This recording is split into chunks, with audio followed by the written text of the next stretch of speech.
actually like these events that happen, and then I'm go to gonna, like the prequels. I'm gonna put us Because live. prequels are a prequel if there's it's not a prequel if it's a prequel if it's the first one you kind of jumped into. Then it's just like a thing.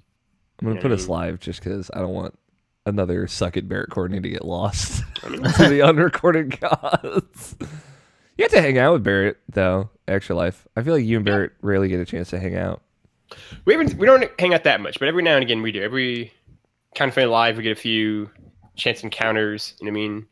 Every Extra Life 2018. Loving embraces. Yeah, Mm-hmm. I got you. Mm-hmm.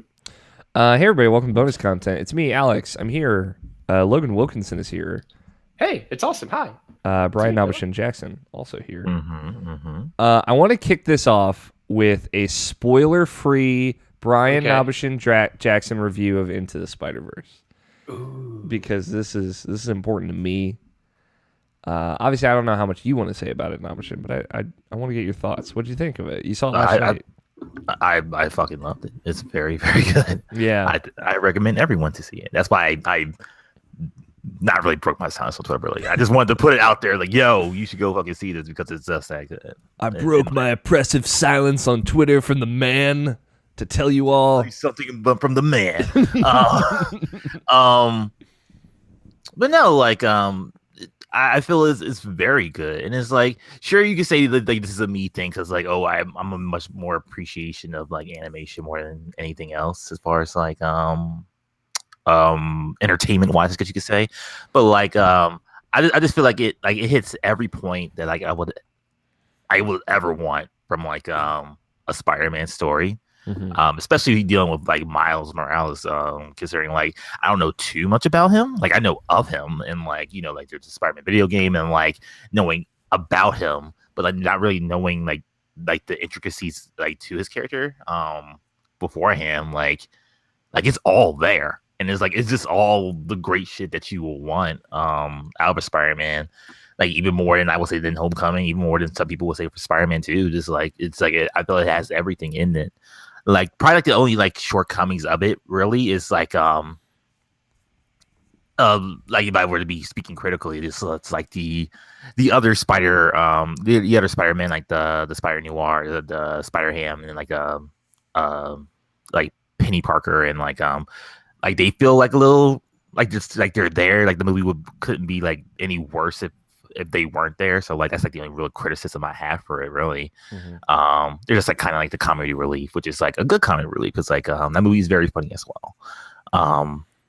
But like yeah, top to bottom, we were just like loving it. Me and my friend Tony, we went we went to go see it because it was like it was in Virginia Beach, which is like an hour drive away from where I live. So like we just decided to do that. Crazy thing too, because like I won that. I won it. It's not really a one, but like I got it randomly online because like I'm helping Logan write his games in the doc. okay.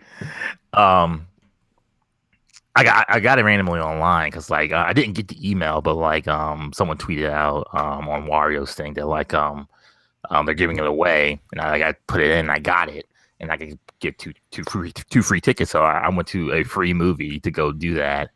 It was just like you know, it's an hour drive to go see it, and I was like, fuck it, it's 2 hours early. It's a movie I really want to see, so like let's just do it. And like my friend Tony, he's like the biggest Spider-Man fan that I know, so like we went and did that, and like yeah, it was like totally worth it. And like, did you guys get like ramen before and after the movie?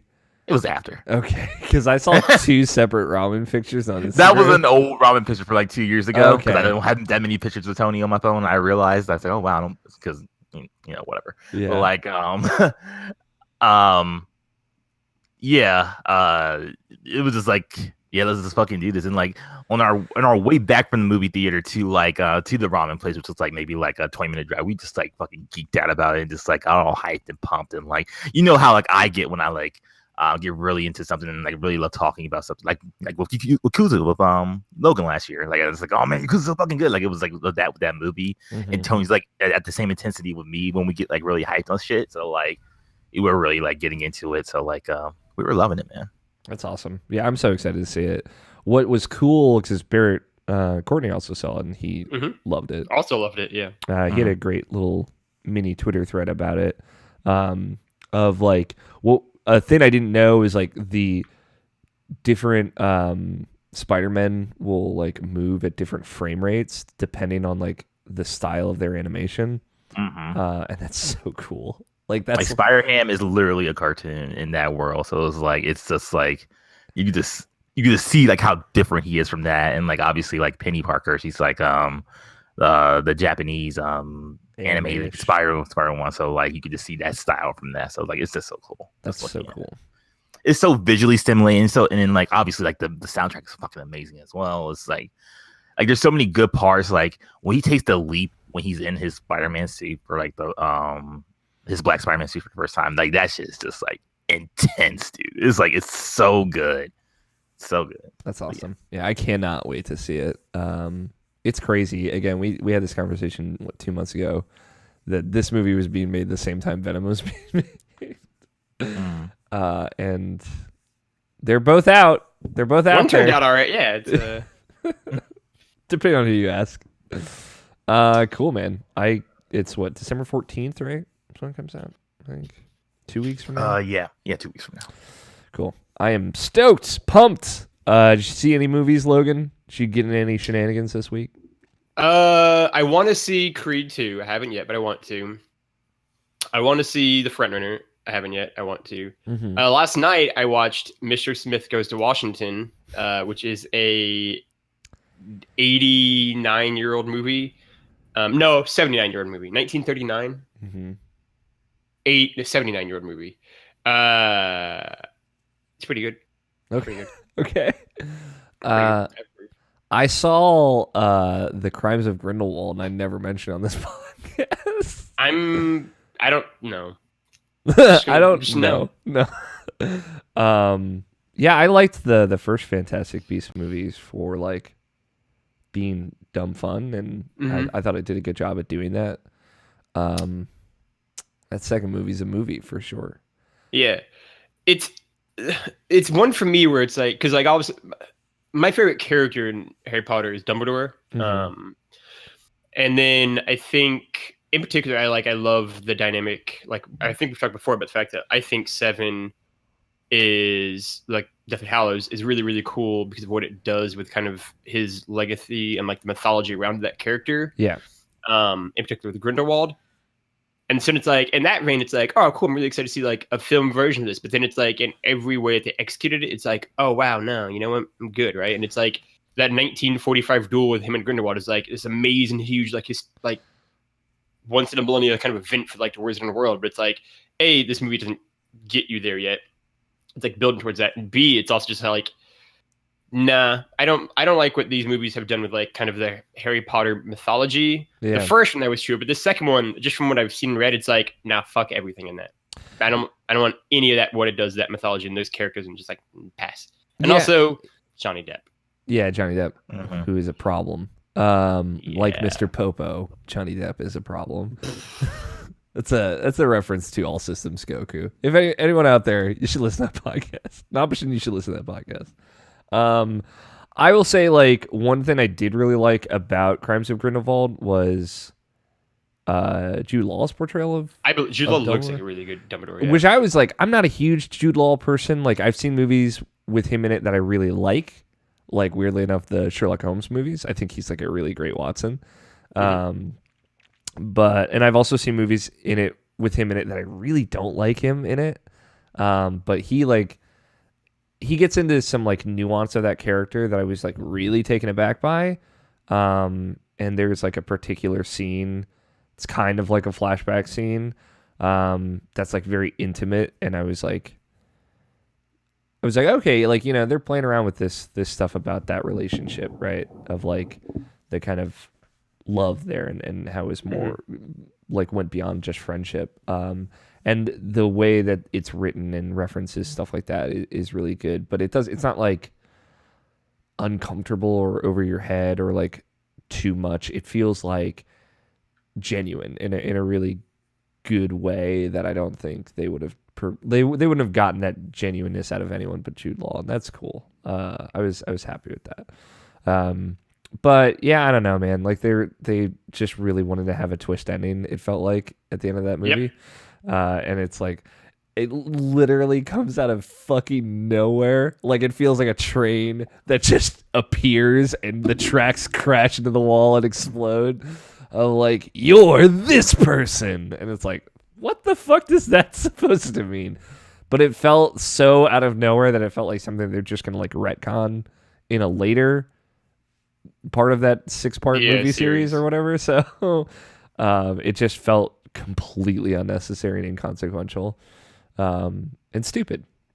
Okay, agree on that part, yeah. Yeah, but for the most part, like I don't know, there's like parts of that movie that are really fun, and I think they did a better job making Newt like a likable dude, and someone that I could get behind, and just like he's like so awkward in the first movie, and it's like all right, he's like fun and awkward, but boy howdy, he can't like communicate with any other person, and it's frustrating. And I understand it to an extent. Like I think they definitely wrote that as like that character as someone who might be autistic or someone on that spectrum, and they tried to do something really cool with that. But I don't know.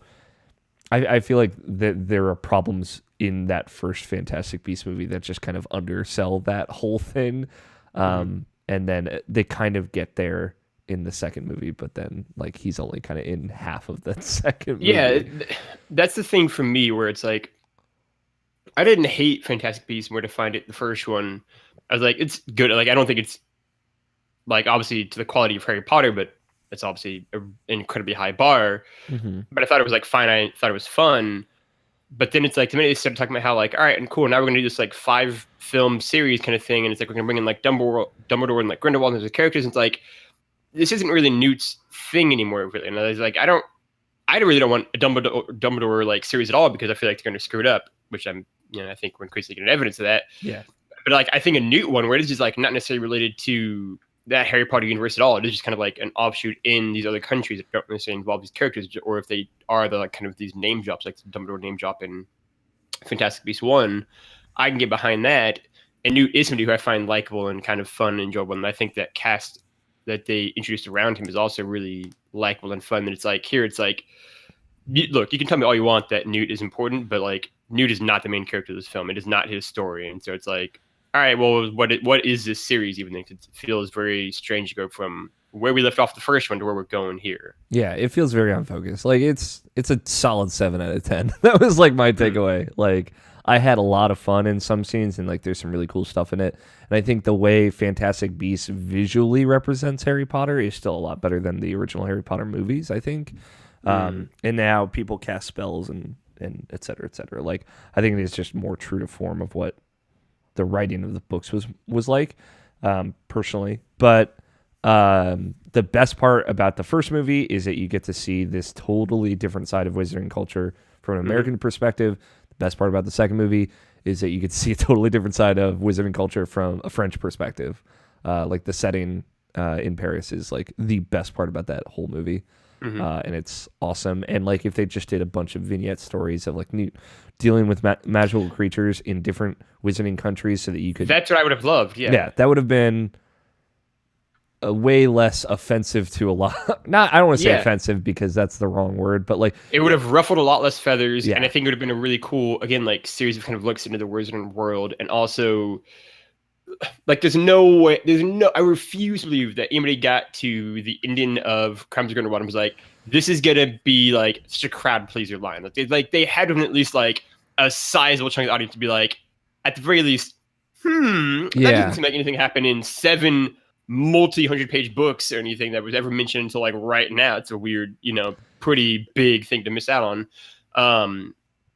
And so just like I'd have loved to just Newt going around the world having adventures. Like it was kind of promising we would get. Like that's what this is kind of pitched as originally. Is like I'm here for that. I'm here for him in like New York or Paris or then like Tokyo or like South America or like Africa. Like I'd have loved that kind of story and these kind of looks into these other wizarding cultures. But I think the focus has very quickly kind of spun away from that and into let's do this other thing, even if it includes just kind of breaking up what these kind of established characters' histories and relationships have been.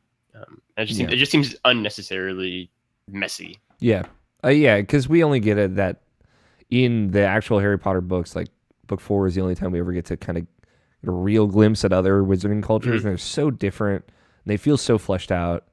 And then when we start to see that in that first Fantastic Beasts movies, it's like, yes, like this is exactly how weird and different that I wanted this to be. Like different terms for non-magical people. I did not. I was like one of the few things I did not like. I mean, no mage guy. But like I appreciate it as something that would exist, right? Or like different laws too between different wizarding cultures. Like you can't marry non-magical people in America, which is something they talk about in the second Fantastic Beasts movie. It's like, oh, that's like, that's a very different thing, and like there are people petitioning against those laws. And you kind of get like this gleam of this culture that's really interesting and changing. So it's just a bummer. I do like, there's a part in Fantastic Beasts 2 where they talk about like World War II and how that's going to affect the magical world, which is something I'm always fascinated by. And I like how they portrayed that, but I don't know, yeah, it's messy. It's messy. Fun, but messy. Bear Courtney right there didn't like it, so... if you need like a less positive take, it's out there. Yeah, I'm not alone, I would imagine. Yeah, a lot of, I mean, even I had very large frustrations. Misgivings, yeah. At the end of that movie, I remember being like, really? That's what we're gonna do? All But like, there's like people in my theater like gasping like, oh my God, really? Oh my goodness. And I'm like, are we gonna do this? It's like the last line of the film too. It's such like a stereotypical like end of movie twist. Anyway, did you ever talk about like the game, that game leak that's coming out about we talked about it. Okay, it's funny because it's been in my mind. That was when you were like off the show for a temporary basis. Oh, that's probably one. Okay. It's been in my mind because when I saw that, I thought that's a Game Awards announcement. So like, I have a feeling we're gonna see it revealed next week. This week, fuck, that's like 6 days. That's cool. Do you remember the Harry Potter game leak, Logan? I don't think I still am not convinced that it's real. But Really? yes, I do remember it. Yeah. Okay. Again, I've pitched it before where it's like if I had to make one video game in the entire world, it would be a Harry Potter like open world. Go through the different years video game. I just don't think this is it. I don't think it's that either, but I do think it's real. I think it might be a Harry Potter game, but I think especially the idea of like you start off in like year 4 or 5 is like, that's not what I want. Yeah. I don't want to miss out on like half my time. Like, nah, don't do that. Yeah. I mean, like Barrett Courtney's pitch of, he's getting a lot of love this episode. Sorry, Barrett, wherever you are. His pitch that he did on Beyond of like a Harry Potter game that is like a Bully mixed with Persona. I mean, less the Persona thing, but yeah, I mean, like, again, whenever because I love Bully, it's one of my favorite, probably in the run for me, my favorite Rockstar game. It's certainly up there. Is like I always say, like it reminds me of like, man, I wish we had a Harry Potter game that was just this exact same setting and world, like going to school, going to classes, having to like build relationships up, having rivals, having different factions, doing these different things, like interacting with teachers, having to do these kind of extracurricular activities, just set at Hogwarts. Because like Bully is like it's the closest I've ever come to playing like a Harry Potter video game, and that includes games that are technically Harry Potter video games that don't feel right? Like Bully felt like Hogwarts in a way that like Harry Potter Chamber Secrets on the PS2 never quite nailed in the same manner. Like it's so like, yes, give me Bully and yeah, Persona even to a degree. Like give me those, like kind of mash those two things together at Hogwarts, and I would love that. Yes, absolutely. Yeah, I love the idea of like writing interesting, unique characters in that world, building relationships with them, having romances, and like if it's like a longer high school experience, like maybe having breakups, having to deal with this stuff while also having to deal with like trolls and shit, you know? And like, I think all of us have been bored on the same page of like, it also, Harry's not involved. Yeah. It is not, Harry, Hermione, like I would say realistically probably set before their time, but like they're just not involved at all. Like I don't want them. Because I love these characters obviously incredibly much, but like this I want it to be like your story, right? That you build out yourself, right? And like the pitch I always gave was that like dream game is you go through all 7 years, like you do literally the entire Hogwarts experience. Realistically, I imagine it's like, all right, that's an absurdly immense, huge, massive project. So it'd have to be split into multiple games. Like I would love, like give me maybe like the first game is like years like 1 through like 3, then like 4 or 5, whatever. Just but, Mass like, Effect it, where you carry over your game character. Yeah, exactly, right. But like, yeah, that's exactly what it has to be. Like, you carry your game from like each individual thing, and then build out that like narrative over all the different games and all the different years, and have your Hogwarts experience over 7 years. Yeah. Or like the pitch that you're like originally kind of made like it sounded like Pottermore was going to be, and then it's like, oh, this is not that at all. Yeah. Not that Pottermore is bad, but it's just like very different. Yeah. I'm hopeful that is something that we see about it. I would love it. Yeah. Cool. I think that's. Let me see. What time are we at? 32. Yeah, we can wrap the bonus content up there. Just real quick. Yeah. Aquaman's getting ready to come out, and all the movies were on sale. So like, I bought the entire DCEU. And decided to rewatch all this again because I haven't seen them. I haven't really seen them since like the first time I watched them. Almost all of them, except like Wonder Woman, which I saw multiple times. But like I just saw Man of Steel again for like the first time since me and you went, Alex. And like, I haven't seen that movie since then. And like, I'm open to change. I'm open to have my opinions change and like have an open mind to certain stuff. Mm-hmm. And like haven't not seen that movie in forever, and like seeing it again, like honestly, like straight up, like honestly, like visually, like it's probably like the best superhero movie ever made. Like as far as like the fights and stuff like that, like the CG is so on point in that movie. Like it's crazy. Like it looks so good as far as everything, but it's like as far as like the story, like I still think that movie is complete dog shit. As far as we've had a conversation. Like we had this conversation, and I still feel that way. Where I said Batman vs Superman is better than Man of Steel, and I think it's true. Again, like the first half of Man of Steel, I think is like fucking great. Yeah. If they had just given me the movie that the trailer was, I'd have bawled the entire movie, but they didn't. And it's just like, well, all right, I don't need a 45-minute fight scene at the end of the movie to end this. And like, what is it? It's like, nah. Give me Man of Steel. Give me Justice League. Also good movies. I don't dislike Man of Steel as much as most other people. I don't hate it. I'm just saying, it's like, to me, it's like a 6 or a 7. It's like good. Yeah. It has great moments, but it's got bad moments. I guess I really appreciate what Man of Steel is trying to do. I don't think it succeeds. But I think. Go ahead, sorry. I like what it's trying to do. I like the story it's trying to tell. I know that some people just don't like that story, and that's fine. Mm-hmm. But I really appreciated this kind of setup for Superman that they were trying to make. And in a way, like we've had this conversation option of like it does fit with that world that they're trying to build.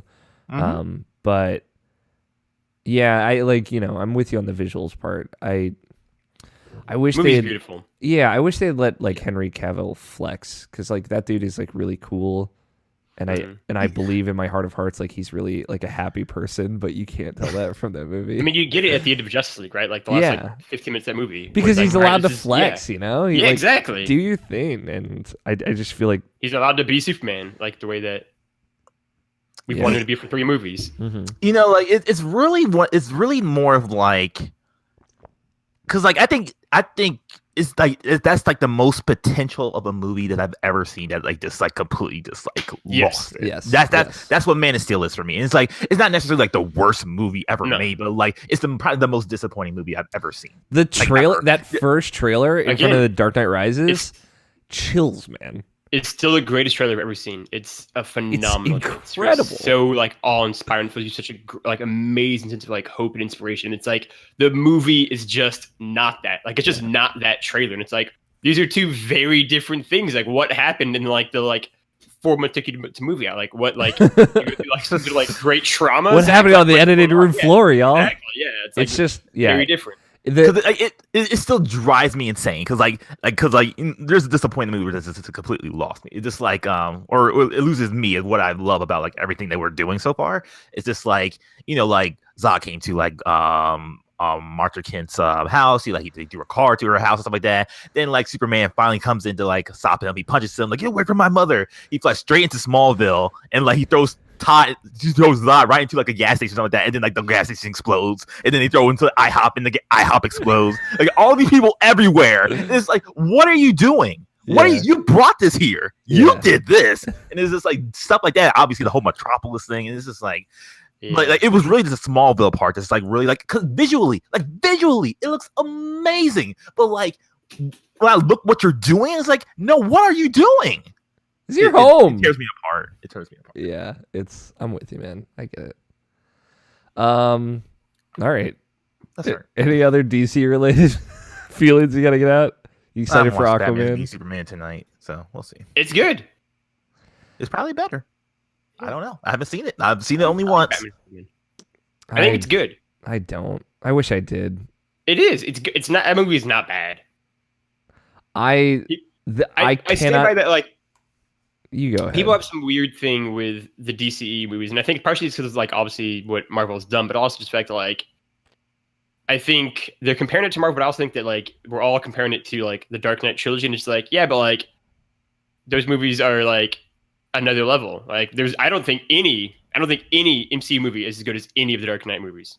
Sure. Like maybe one or two are better than like Dark Knight Rises, but like otherwise no. And so it's like, all right, but like we could do the same comparison there. It's just the fact that like DC's in the same camp, and so like we've seen a really, really amazing Batman, actually well put together movie, and like Man of Steel's not that. It's messy. Batman v Superman is like not that. It's messy but like fun.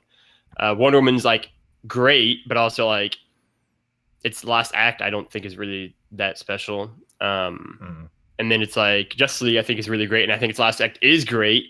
It's a kind of that movie definitely like builds up though. It kind of begins rough and gets better. Suicide Squad we just don't talk about. And so it's like this.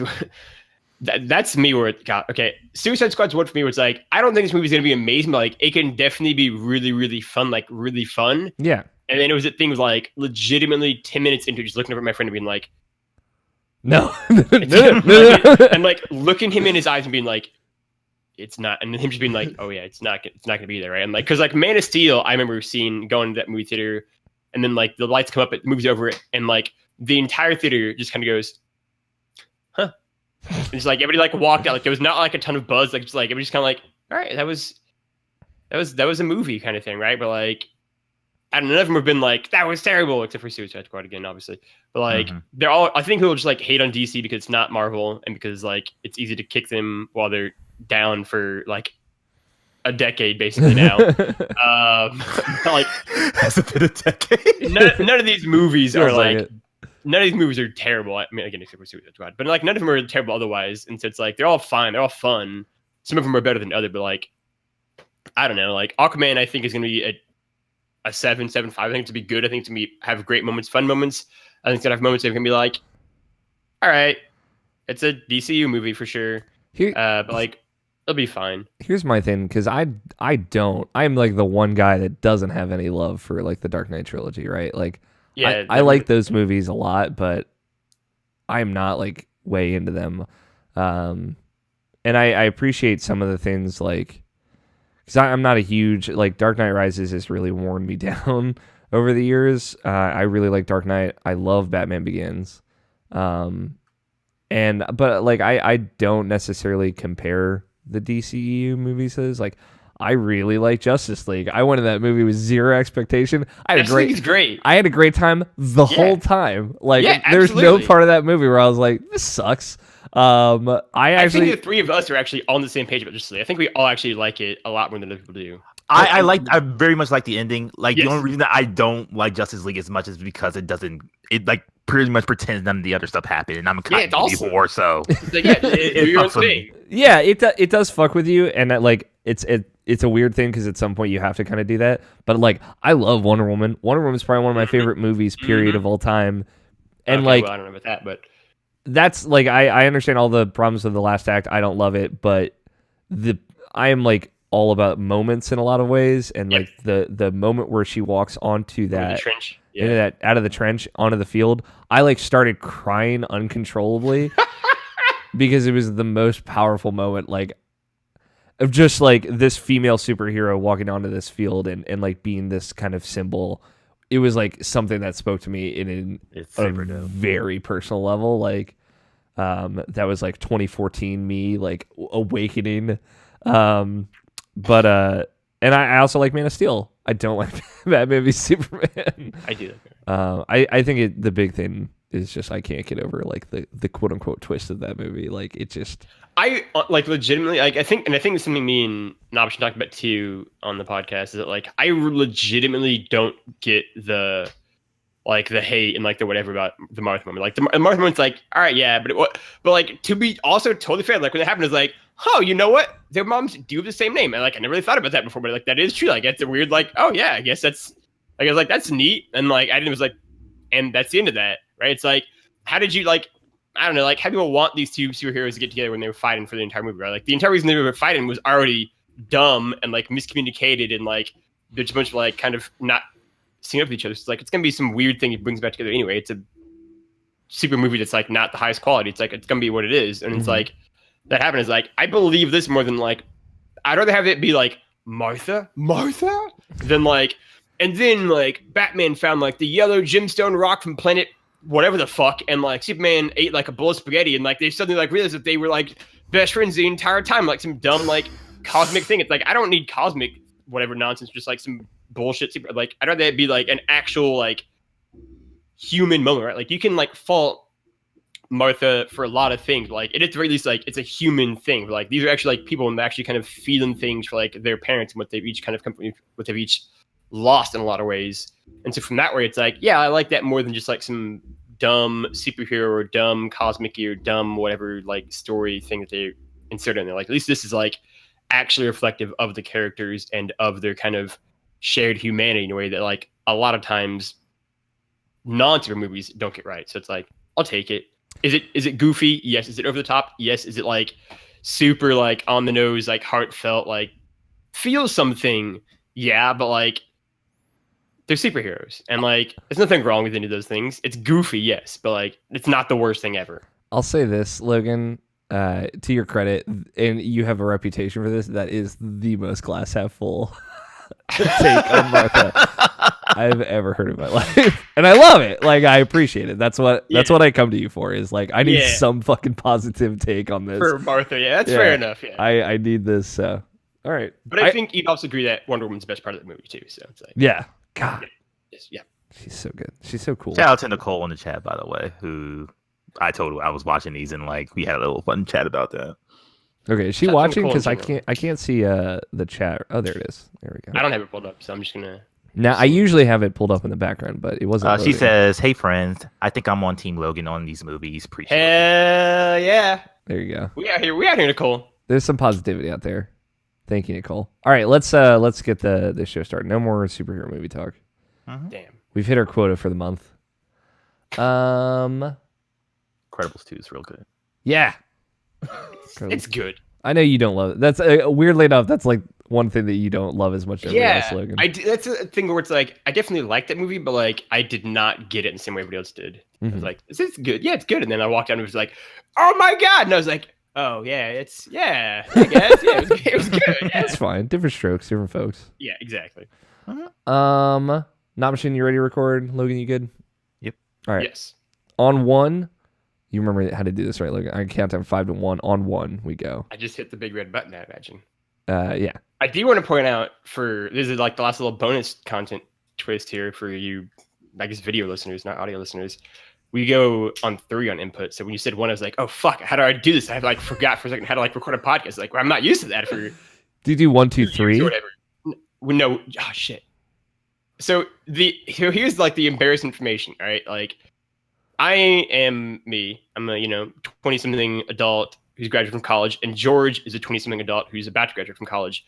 But like legitimately, whenever Jarrett is not in the podcast, we forget how we do the podcast, and we always forget like, do we go 3, 2, 1 or 1, 2, 3? So now that Jarrett's not here, I legitimately have no idea which one we do. But it's that we involve 3 numbers, and I think I want to say it's got to be 3, 2, 1. I think. But I think it's what we said last time, and then it was wrong. Okay. If I told you Jarrett had a doctorate, you would just believe it. That's the kind of person Jarrett is. If you told me Jarrett didn't have a doctorate, I'd be like, no, you're full of shit. Jarrett definitely has a doctorate in something. Yeah, like The amount of building Jarrett up that happens in the IP Slack is absurd. Yeah. Or just the amount, like, again, like, anybody who ever has met Jarrett, I'm like, yeah, like, they all just know that he's, like, a unique specimen. Like, there's nobody like Jarrett Green out there. You know what I mean? Bless the him. Reverend. All right. 5, awesome. 4, 3, 2, 1. You did it. I did it. All right. You got the doc. I didn't pull any news. I don't think anything happened. There is no news, my dude. Yeah. So, No news.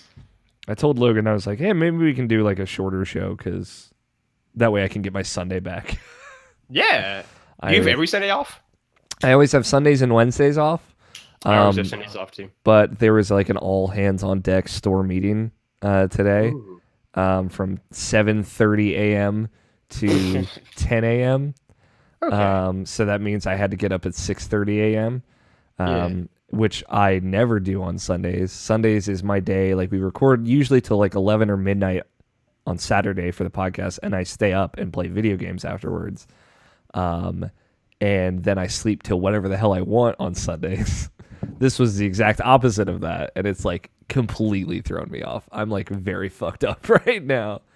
I had no reason to get up early and never do, but usually I wake up around 7:30 on Sundays. 7:30 p.m. AM. Damn. Yeah. All about the mornings. Yeah, it's true. You are.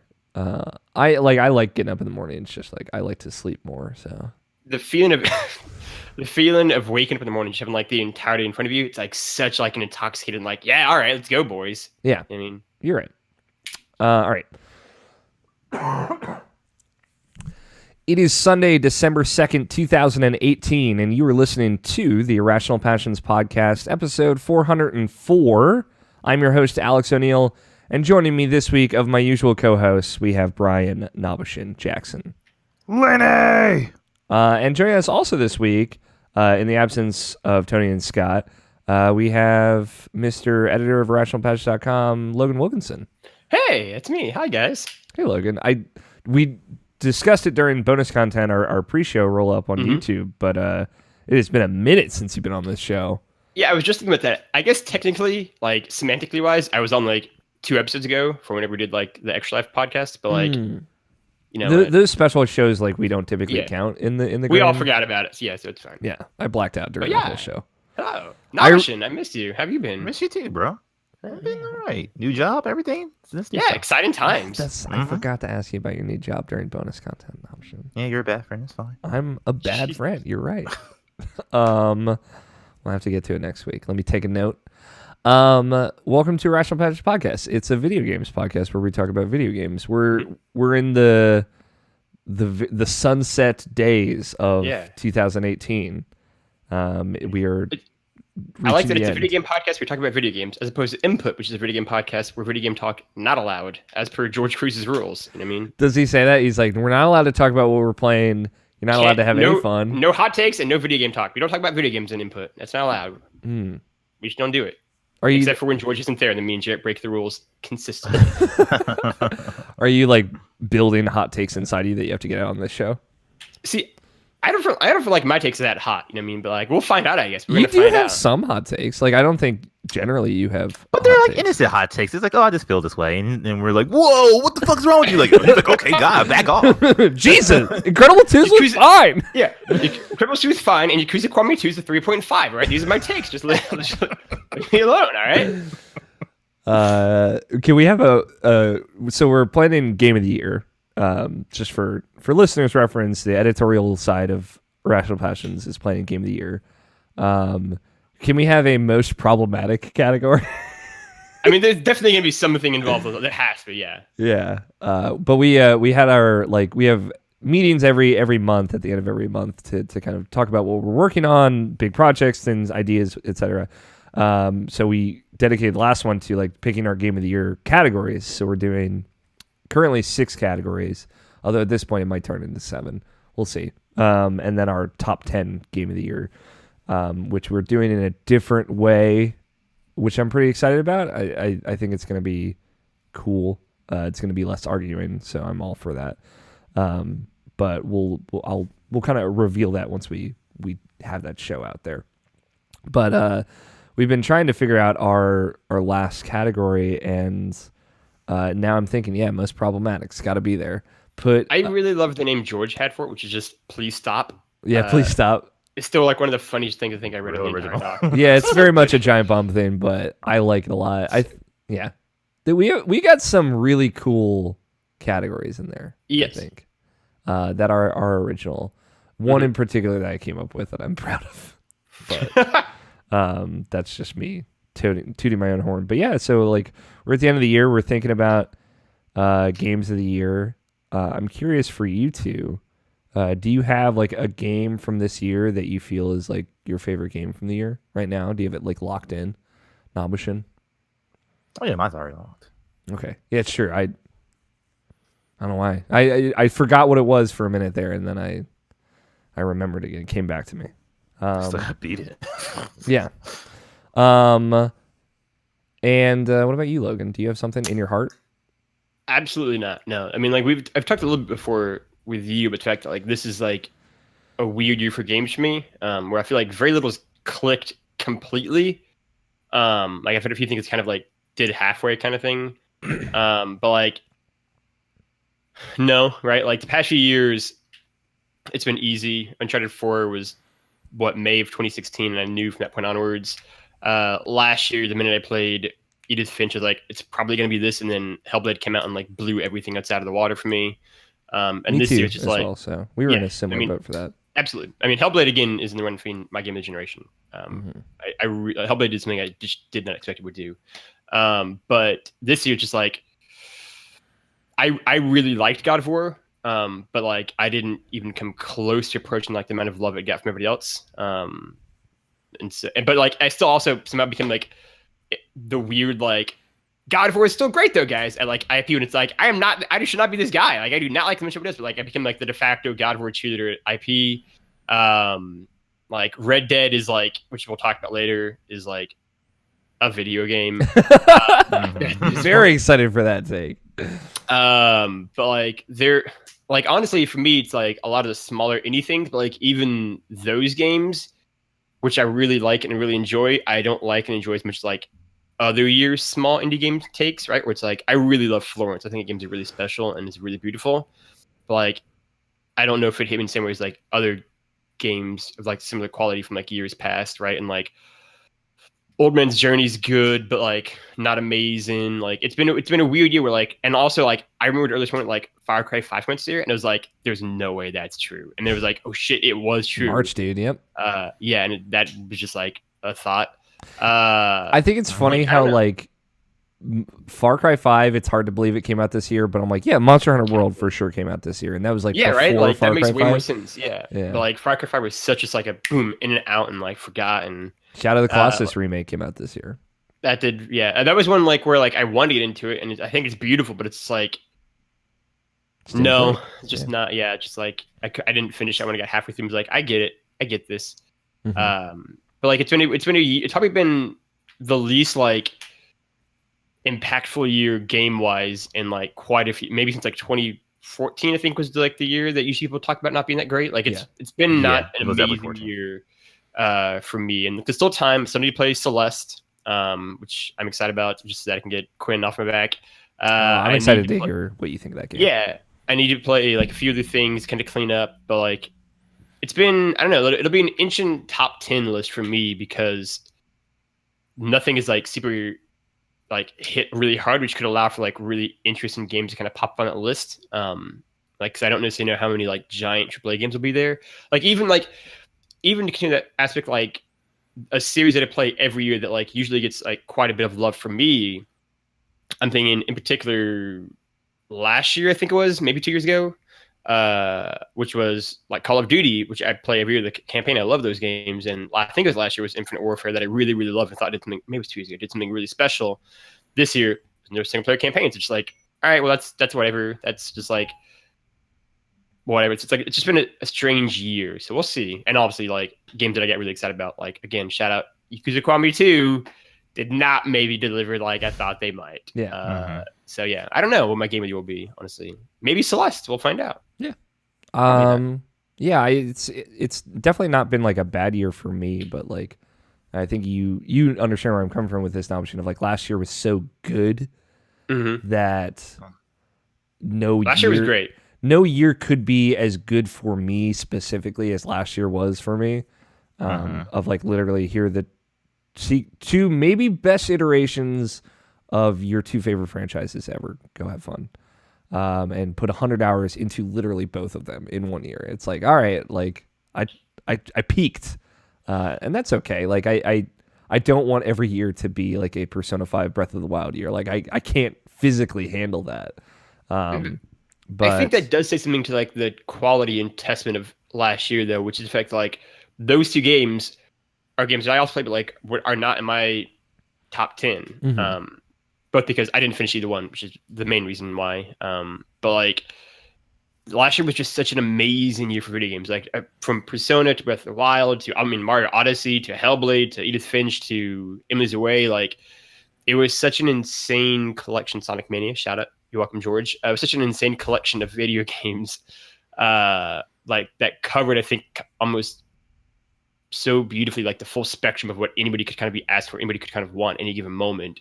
And then this year just feels like it's kind of had a bit more gaps and it hasn't covered the same spectrum the same way. For At me, least for me personally. yeah, for me, like I think this year has been a very good year. It's not been bad by any means. Like I don't think it's bad, no. I sent you that list of like these are all the games I played this year. I put it in our Slack and it's like, yeah, It's very big.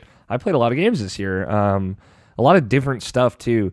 So I think like for me, I found way more indie games that I liked this year than I haven't in for a couple of years now. Like I think 2014 I had Shovel Knight, like that was my favorite game of that year. And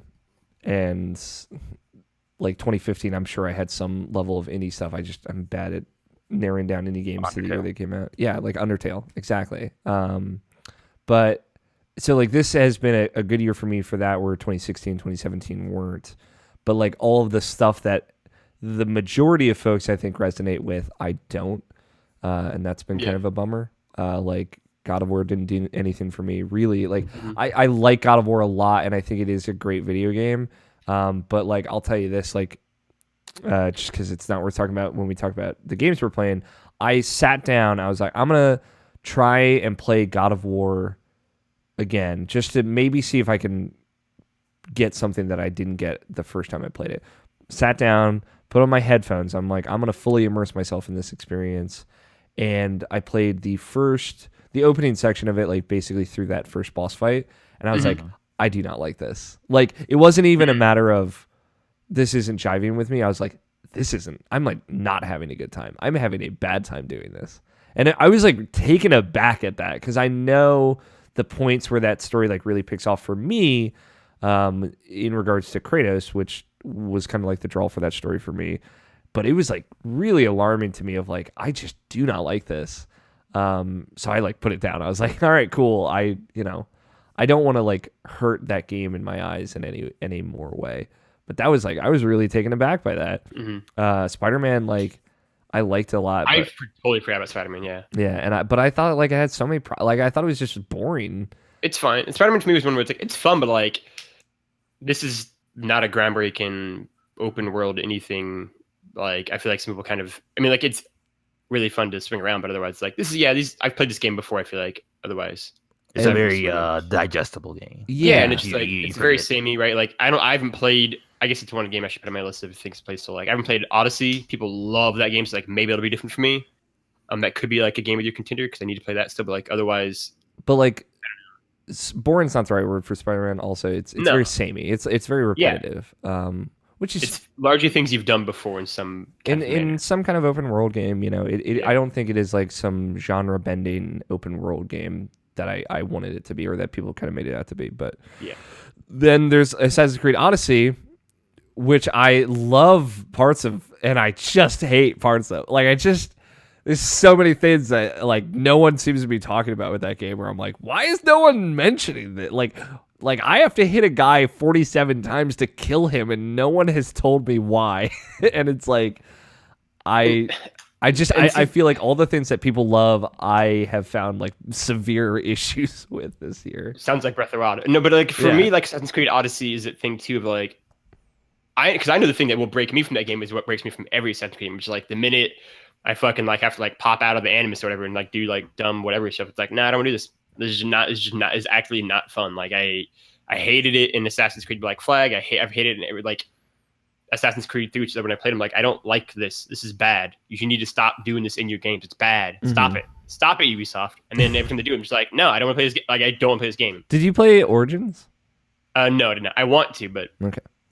no. Every time I don't, I just feel like I disappoint Yusuf further. So it's like I gotta get to it at some point in time. I felt very vindicated because Barrett and I talked, and he agreed with me that he thinks Origins is a better video game than Assassin's Creed Odyssey, and I was like, finally, That's a mildly hot take. I'm not alone. Of like there are parts of Odyssey that are way better, which is mostly like the character and narrative, but he personally liked Bayek a lot, like in that story more.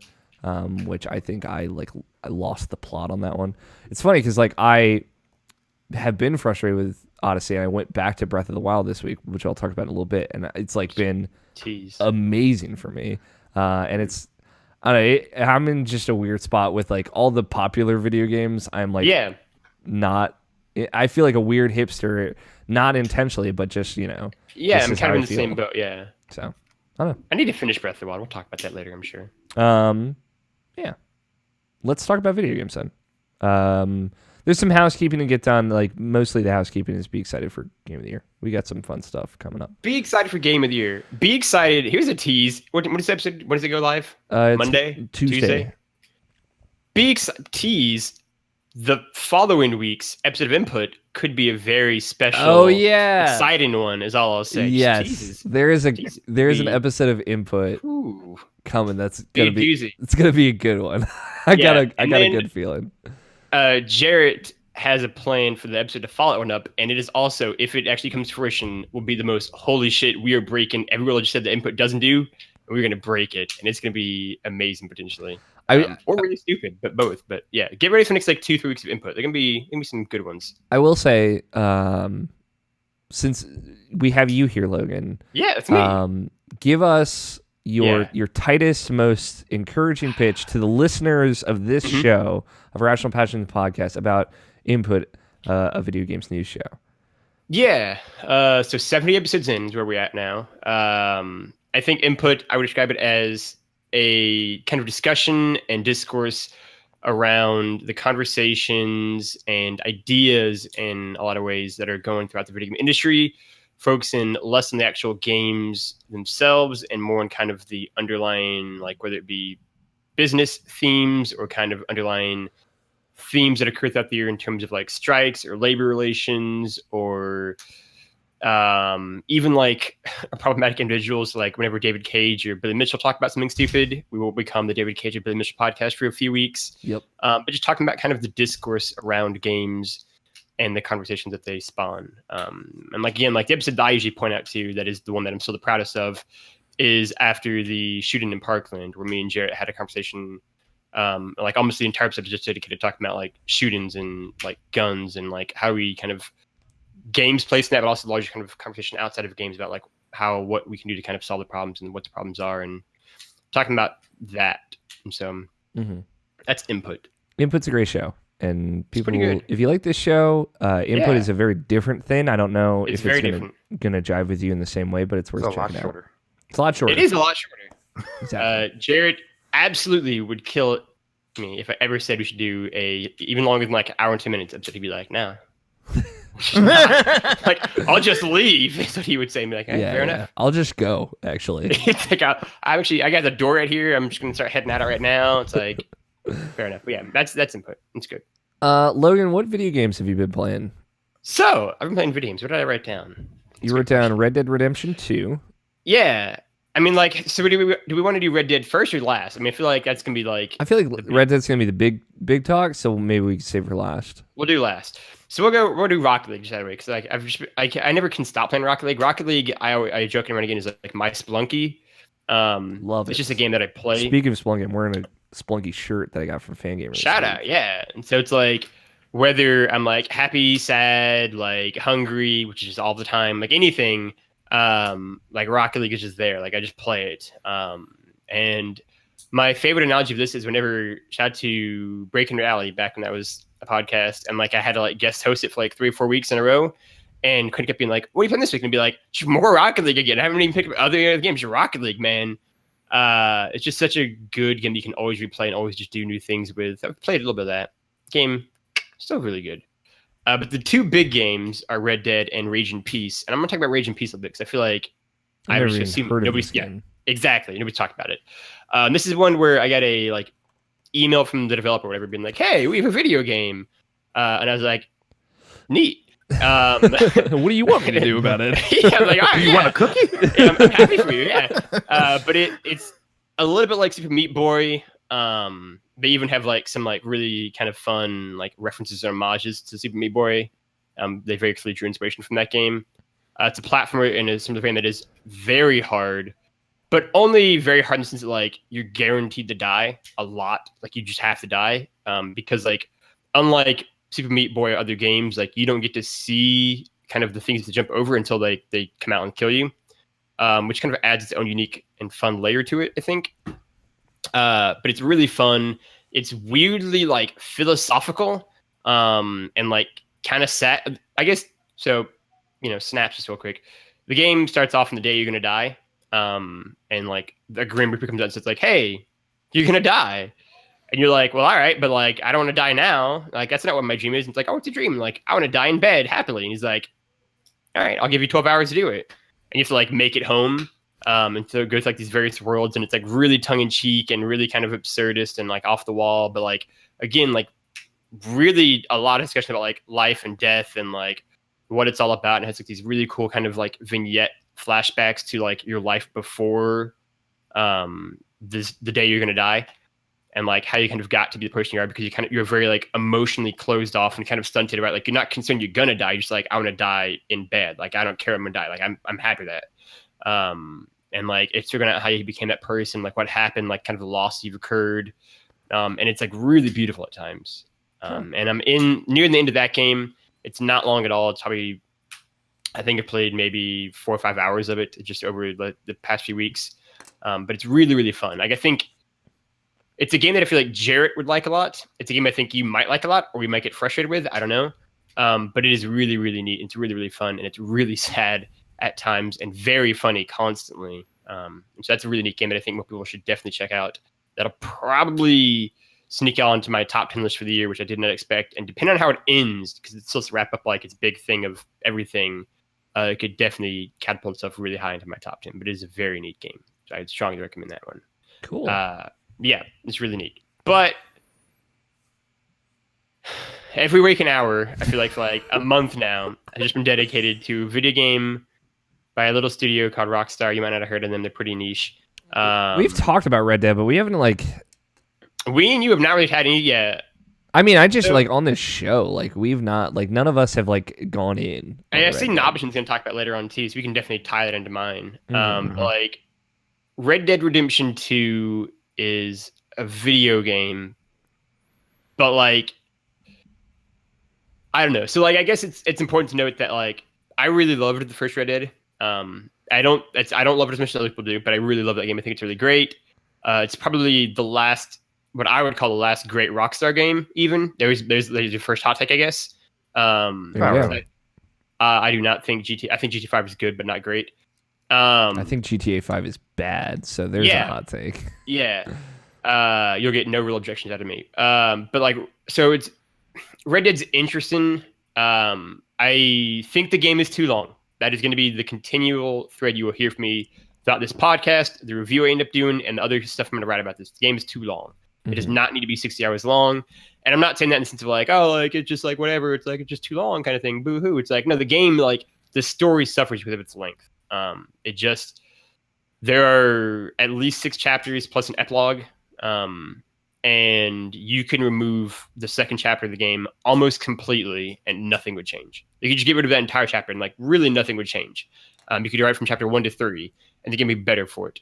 I think the game has like weird pacing issues. Mainly again in the beginning, chapter 1 and 2 are really rough. But like chapter 2 feels and is really, really long. Like it is really long and not a lot happens. Like you're like literally just not doing a lot of things. Chapter 3, I think is fantastic and is still the highlight of the game for me. It's really neat. It's in a location that is like so different from like the kind of classic or even like postmodern Western Setting, I love it. It's kind of more like, I guess mild spoiler, but like it's kind of like deep South. Setting is really cool, and like what it does with like post Civil War American history and like the dynamics and politics and all of that, and the characters involved with that is really really neat. And but then it's like chapter 4 is like a really short chapter, and chapter 5 is like even shorter, and like it has like this weird, like the chapters are not all spaced at the same, and like lengthwise or mission wise. It's a lot of like, I feel like you can't talk about Red Dead 2 without talking about the fact that like some people are going to like the hyperrealism of it, and some people aren't, right? Like friend of the show, Trevor Starkey, like hates everything about the fact that like everything about Red Dead, I feel like at this point. And like I have no problem riding around a horse great distances. In fact, I love it. I love getting on a horse and just riding long distances other places. It's like was one of my favorite parts of Red Dead 1. It's my favorite parts of this game. The exception is that like in a weird way, Red Dead 2 reminds me again, in just like very small way, of Yakuza Kiwami 2. In the sense that like, because like one of the big issues of that game is that there were just like entire features that were just like removed from the first game. And in this game, it's just that they're removed, I think, because of whatever like backroom stuff was happening, just because like they want to make it more realistic. And so what happens is that like it doesn't play music as much when you ride on your horse, which bums me out because I think the first Red Dead had like such an amazing like catalog of music to it. And this game doesn't. When you ride, it just kind of, it's quieter. Which is kind of neat and fun in its own way, but also a lot more isolating, right? Like the big emotion that I feel through most of my time playing Red Dead 2 is like lonely and isolating, and just kind of them and like, we talked a little bit about this, I think, in the IP Slack. I think it was Quinn was the other person, where I think like this world does not care about you, and like not as if like it doesn't care about you like as a person. It's like it doesn't need you. Like you're just a thing that exists in this world. This world is awkward without you, and like it does not matter if you were there or not. Like it is just things are happening, people are interacting, and like the environment, like the nature, like the natural world is like just like doing its thing, and you were just there. And it's like super cool, and it's sometimes it's also just like, man, this is a really lonely. Like you just go great distances and like don't see people. Like it feels like, I don't know if there are or not, but it feels like there are fewer side missions than in Red Dead 1. It feels like you meet a lot fewer people than in Red Dead 1. There's less music than in Red Dead 1. Like it feels like it's making it try to be like as haunting and lonely, as isolating as possible, as Arthur kind of has to deal with the slow like disintegration of like this family that he's kind of had for years. I mean, it's not a spoiler. That's just kind of what the plot of the game is. Yeah. And it's like that works really well, but also the game is really lonely. I'll say this because like, just to play a little devil's advocate here, and this is give me that devil's advocate. Me like not knowing as much because I played, I think just for your point of reference, last mission I played was Lenny, I think is his name. Okay, you get drunk with him. Oh, that's a really good mission, so, which was fun. I had a good time. I think it was like the second, I think it's chapter 2. Yeah, the second mission I did in chapter 2, maybe third or fourth. Yeah, you're in Valentine's still. Yeah, and that was like the last time I played it, and then I went and I hunted some deer, and that was fun. Do you think, because like you and I are always about the slow burn, like it's a consistent thing between you and I of like the pieces of media that we like a lot. Like, are you pro on the board of Jessica Jones or anti Jessica Jones? I've not seen Jessica Jones. Okay. I cannot comment. It might have been a thing of where I was like, you should watch it. Yeah, you should watch it. I like the first season of Jessica Jones is one of my favorite seasons of television ever. And I was talking about this with a coworker recently, but like, I just love it. Is a very slow thing with like this definitive ending that I find quite satisfying. Again, like the slow, quiet moments of things are like some of my favorite aspects of stories. And so, and I think Red Dead doesn't execute that well at times, though. But my question is like this really bloated chapter 2, that is like, from what I saw, kind of establishing relationships between characters. Is that like trying to create a baseline of feeling for the player and Arthur to like have some level of attachment to all these characters to then take those relationships and do things with them in the later chapters? And is that why it's so long? It's like this intentional slow burn of building these relationships up, or is there another problem with it? Maybe. I think my issue that I think chapter 1 does that enough to where like I got a lot of that. I feel like out of that first chapter of the game where you're still kind of trapped in like the snowy mountain area, and then once I come down, it's like, all right, cool. Now I'm ready for like the next beat to kind of move on from here, and then it feels like it just kind of like stops and just like stagnates along those same lines again that it's doing in chapter 1. And so like I think the issue is that it had already done it, and then it starts doing the same thing again.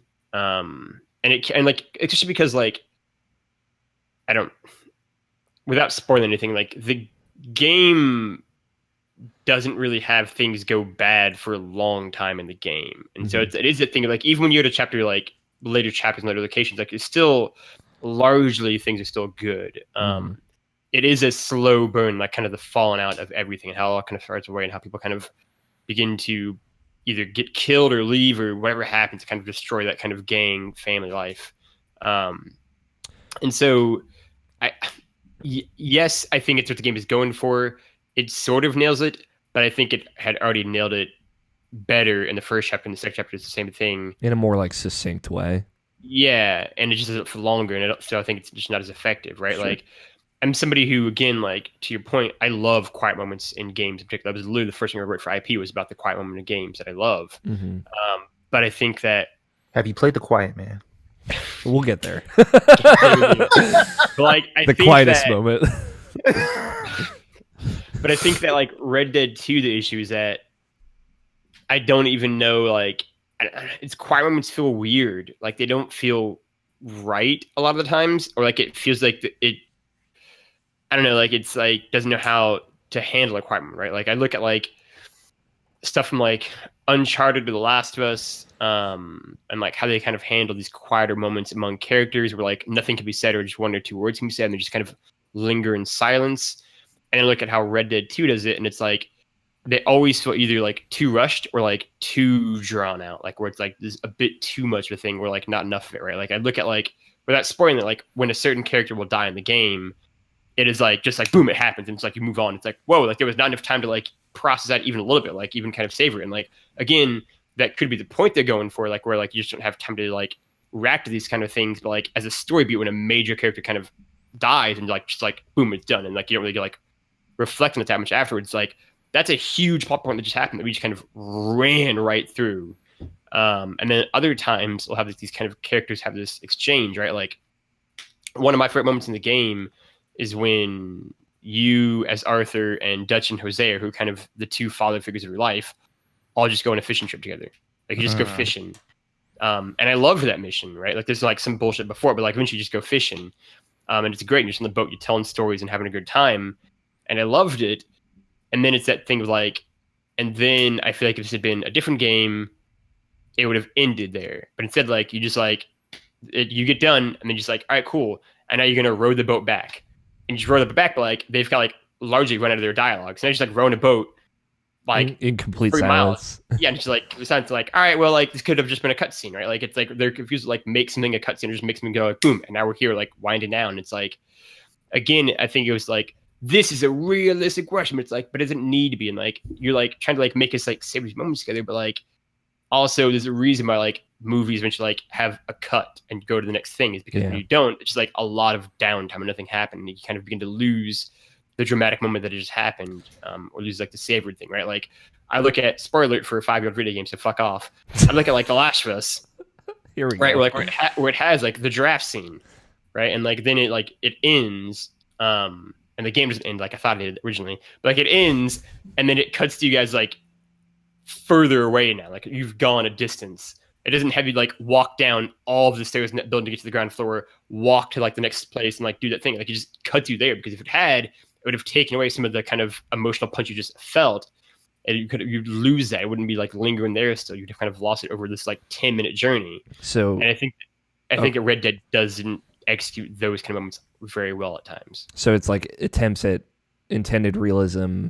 Yeah, takes away underpin from the narrative punch. Yeah, I think, yeah. right. Like I think that's a big concern. But like on the same hand, I mean, like this game is not bad. Like there's no part of this game that it doesn't nail really well. Like from a technical level, it is incredible. Yeah, like, it's an achievement. It's insane. Yeah, and like it is visually beautiful, and I can't even imagine playing it. Like, I don't have a 4K TV, but like I can only imagine. I don't have a PS4 Pro, but like I can only imagine. So it's like the game is stunning on my standard PS4 and a regular like 1080 whatever the hell TV, and so it's like it's beautiful, and like the characters are really really cool, especially as the kind of game goes on. Like they get really well developed, but even that is kind of like a critique of the game in a way too, where it's like I love the gang and like the story of like what is going on with like this family. The issue is that there are probably too many characters there. Yeah, Which is I've like, heard that before. which is like there's just too many of you. Like where like when some of you die, it's like or they just like leave or just like or before you anything happened. Like when I'm just meeting you, it's like you're just kind of here, right? Like I don't hate that, but like you're just kind of here, right? And it's like Dutch is a great character, and Arthur is a great character, and Jose is a great character, and even in his own way, like Lenny's a great character. But it's like I just named 4 people, and there were legitimately probably like a dozen or more characters in that camp. It's just like I mean, like I legitimately can't tell you all the names of the characters, and I've played for probably 40 hours of this game, and I can't tell you all the names because they're just people who are here. And so it's like a character got killed the other day and was like, all right, she hadn't been in the game for like a chapter and a half, and she just came back and was like, fuck, like yeah, like I didn't even like I'd forgotten that you didn't even exist anymore because you'd been in like one scene ever in the entire game. So it's like, all right, yeah, I guess that was I feel something now, right? And it's like there's so many characters that you meet just in the gang, but like let alone in the larger world where it's like, all right. And like the biggest issue though I'd have again, because most of my concerns are from a narrative standpoint, because I think that's what the game makes you want to care about the most, is that there are, I don't know if it's deliberate or not, but like there are a lot of like loose ends. Like, and I'm not finished yet, so like technically they could come back, but like these are like loose ends that like won't come back. Which like I look at like again mild spoiler alerts, but like whatever. But like how like a certain chapter's story, like what it does, and then like when it comes to conclusion, and like there's like whole things like, well, we didn't really address any of these other plotlines that were happening that just like ended. But like I'd like to know what going on with like these characters, what happens here, what's going on here, like what happens, like everything that's just like there's a lot that was unanswered. And like I understand that that's like not necessarily the main focus, but like it was still definitely a big focus, and like they just leave them unanswered. And like obviously that's how the world works. Like you don't, and not every story kind of has an ending for you as like a person who's a character. I get that, but like it can be frustrating like repeatedly, like you just don't get conclusions on things. But what I will say to Reddit, because I feel like I've been largely negative, even though the game is still great, probably. Probably. The game captures the feeling and sense of like melancholia and like tragedy really well, especially as it goes on. Like how like I think it captures kind of being or becoming like disillusioned and like losing faith and just kind of becoming broken, like reconciling yourself with like the world around you, but like who you are in that world and who you are as a person is like really, really, really well done, right? Like Arthur Morgan is a great character. Like he above anything else is like definitely what keeps his game above the surface, right? As like Dutch is and was in Red Dead 1, but is here and will always be like kind of this like larger than life kind of like character, which is still amazing, like larger than life. And like Arthur is very much like not that. Like he is just like, hey, I kind of hate him, but like he's like a regular dude. He's just a kind of guy who's kind of in this life, who's born into it in a lot of ways. And him kind of trying to like reconcile that with like his like very like tentative forays and understandings of like philosophy and like life and morality and ethics, and it's like how he kind of reconciles all that and who he doesn't. And right, and like there's a really, really great side mission like arc that covers at least 5 chapters of the game that is like really, really, really great. And like what it does to Arthur and like his understanding of like his actions and like what he's doing and like who he is and what he's become, and like the way that it just kind of like doing like what, like, because the basic premise of the side missions, like he does like one just regular thing that he's done for like 20 years, like just one simple act that's not even like violent, just like one thing, but like the chain reaction that splints off, like the butterfly effect that it occurs leads to him like having like this like almost like moral awakening, and it's really, really, really cool, and it's really, really, really neat. And like Arthur Morgan is a great tragic flawed hero, or not even hero, like anti-hero, but even that doesn't really fit right. Because he's so adamant that he's not a hero. And in a way, it's like Red Dead 2 is him to make you realize that he isn't a hero, right? Like, whereas John Marston, ultimately, you could argue, is like a redeemable person. Arthur is like, I have to say, like, no, I'm not. Like, I can do good things and I can be a good person. Like, I'm not this. I'm going to hell. Like, I will be a bad person. This is who I am. My lot in life has been cast, right? And like how that kind of side mission arc plays with that is really neat. So it has these great moments of like humanity and morality and ethics, but I feel like it just like loses it amidst like it's like 60-hour behemoth of a campaign and story, right? Which is like it's so long. Just like I think ultimately, whenever I do this review for this game for the site, it'll be like Red Dead's 60-hour campaign is good, borderline great, probably. But if it had been 35 hours, it could have been like legitimately like really fantastic and like really special. But it wasn't. It was so drawn out and it's so weirdly paced. And I feel like Rockstar couldn't get out of its own way at times, right? Like it has a moment like, spoiler alert, it has a moment like the far away kind of moment where you go to Mexico. But like this time it feels like basically Bioshock Infinite's ending, where it's like, oh, you just tried to have another like moment like the original Bioshock, and this doesn't quite feel the same. Like this is the moment for me where it's like Rockstar knows it's Rockstar and it's trying to do like Rockstar like big dick energy moves, but like not just like you're in your own way a little bit too much. But it is really good. It is really fun. I don't know, Nobishin, what do you think of Red Dead? I'm loving it. Nobishin, yeah, very different reaction. There we go. But like it did take me a while for me to like actually get into it. Yeah, it's definitely a slow burn. Oh yeah, for sure. Like and it's really like more of like I've always said, like it's kind of like how it was with like a Metal Gear Solid 5, where it's like if I'm gonna play this game, I can't just play it for like 30 minutes. I have to like dedicate like definitely a good like 2 or 3 hours to like get the most out of my time and my inception with it, because even starting up the game takes like 5 minutes. So like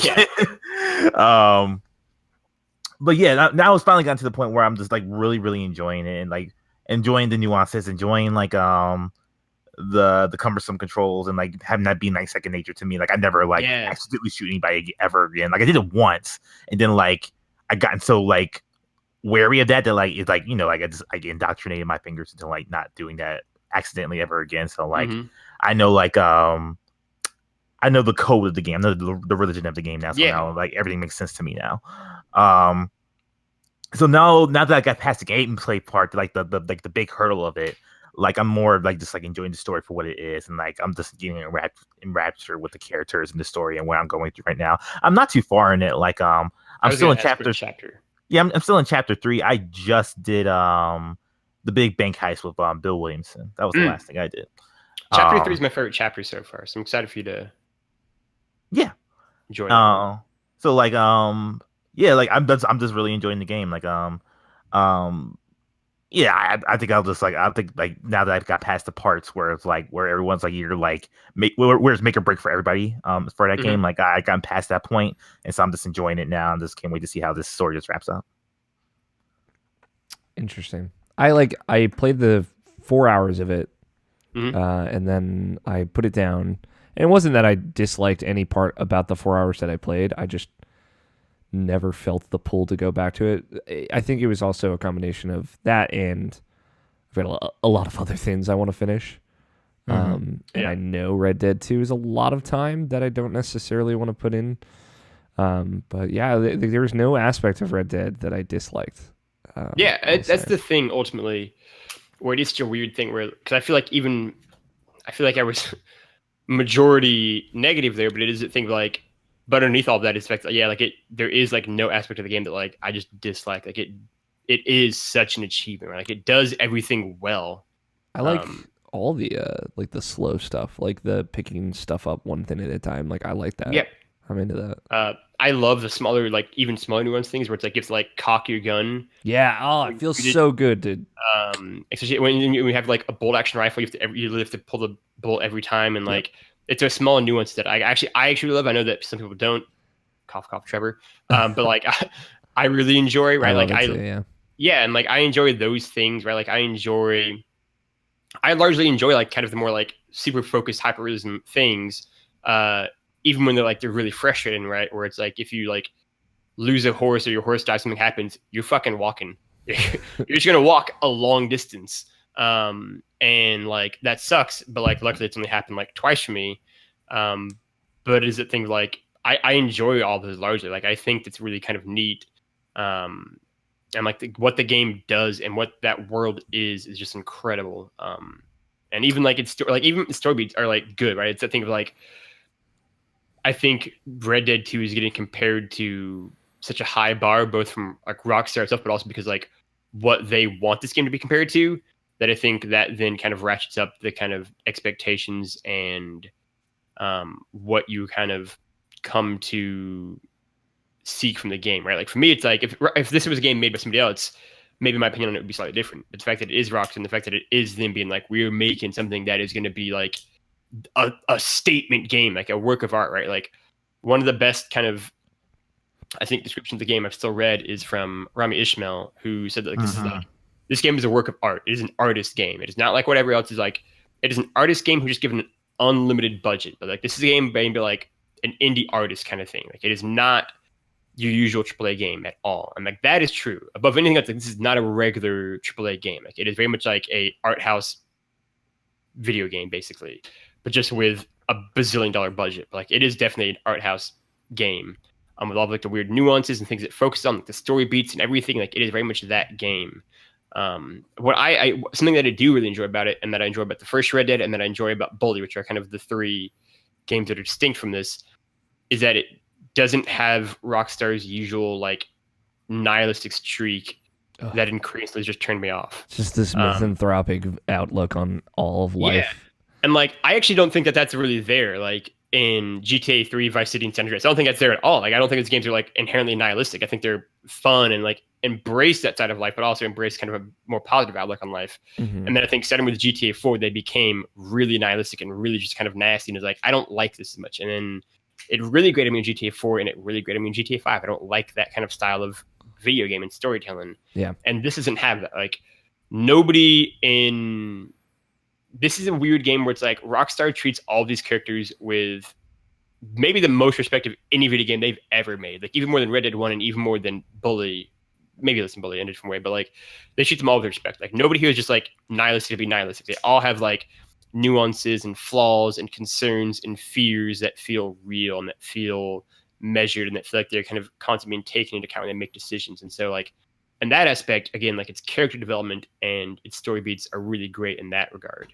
Like nobody is just kind of treated as like a whatever blow off character. Like they all feel like real people in their own way. And so that in itself is an amazing accomplishment considering how large this game is. Yeah, I think the thing that I most admire about Red Dead Redemption 2 is like how non-homogenized it is.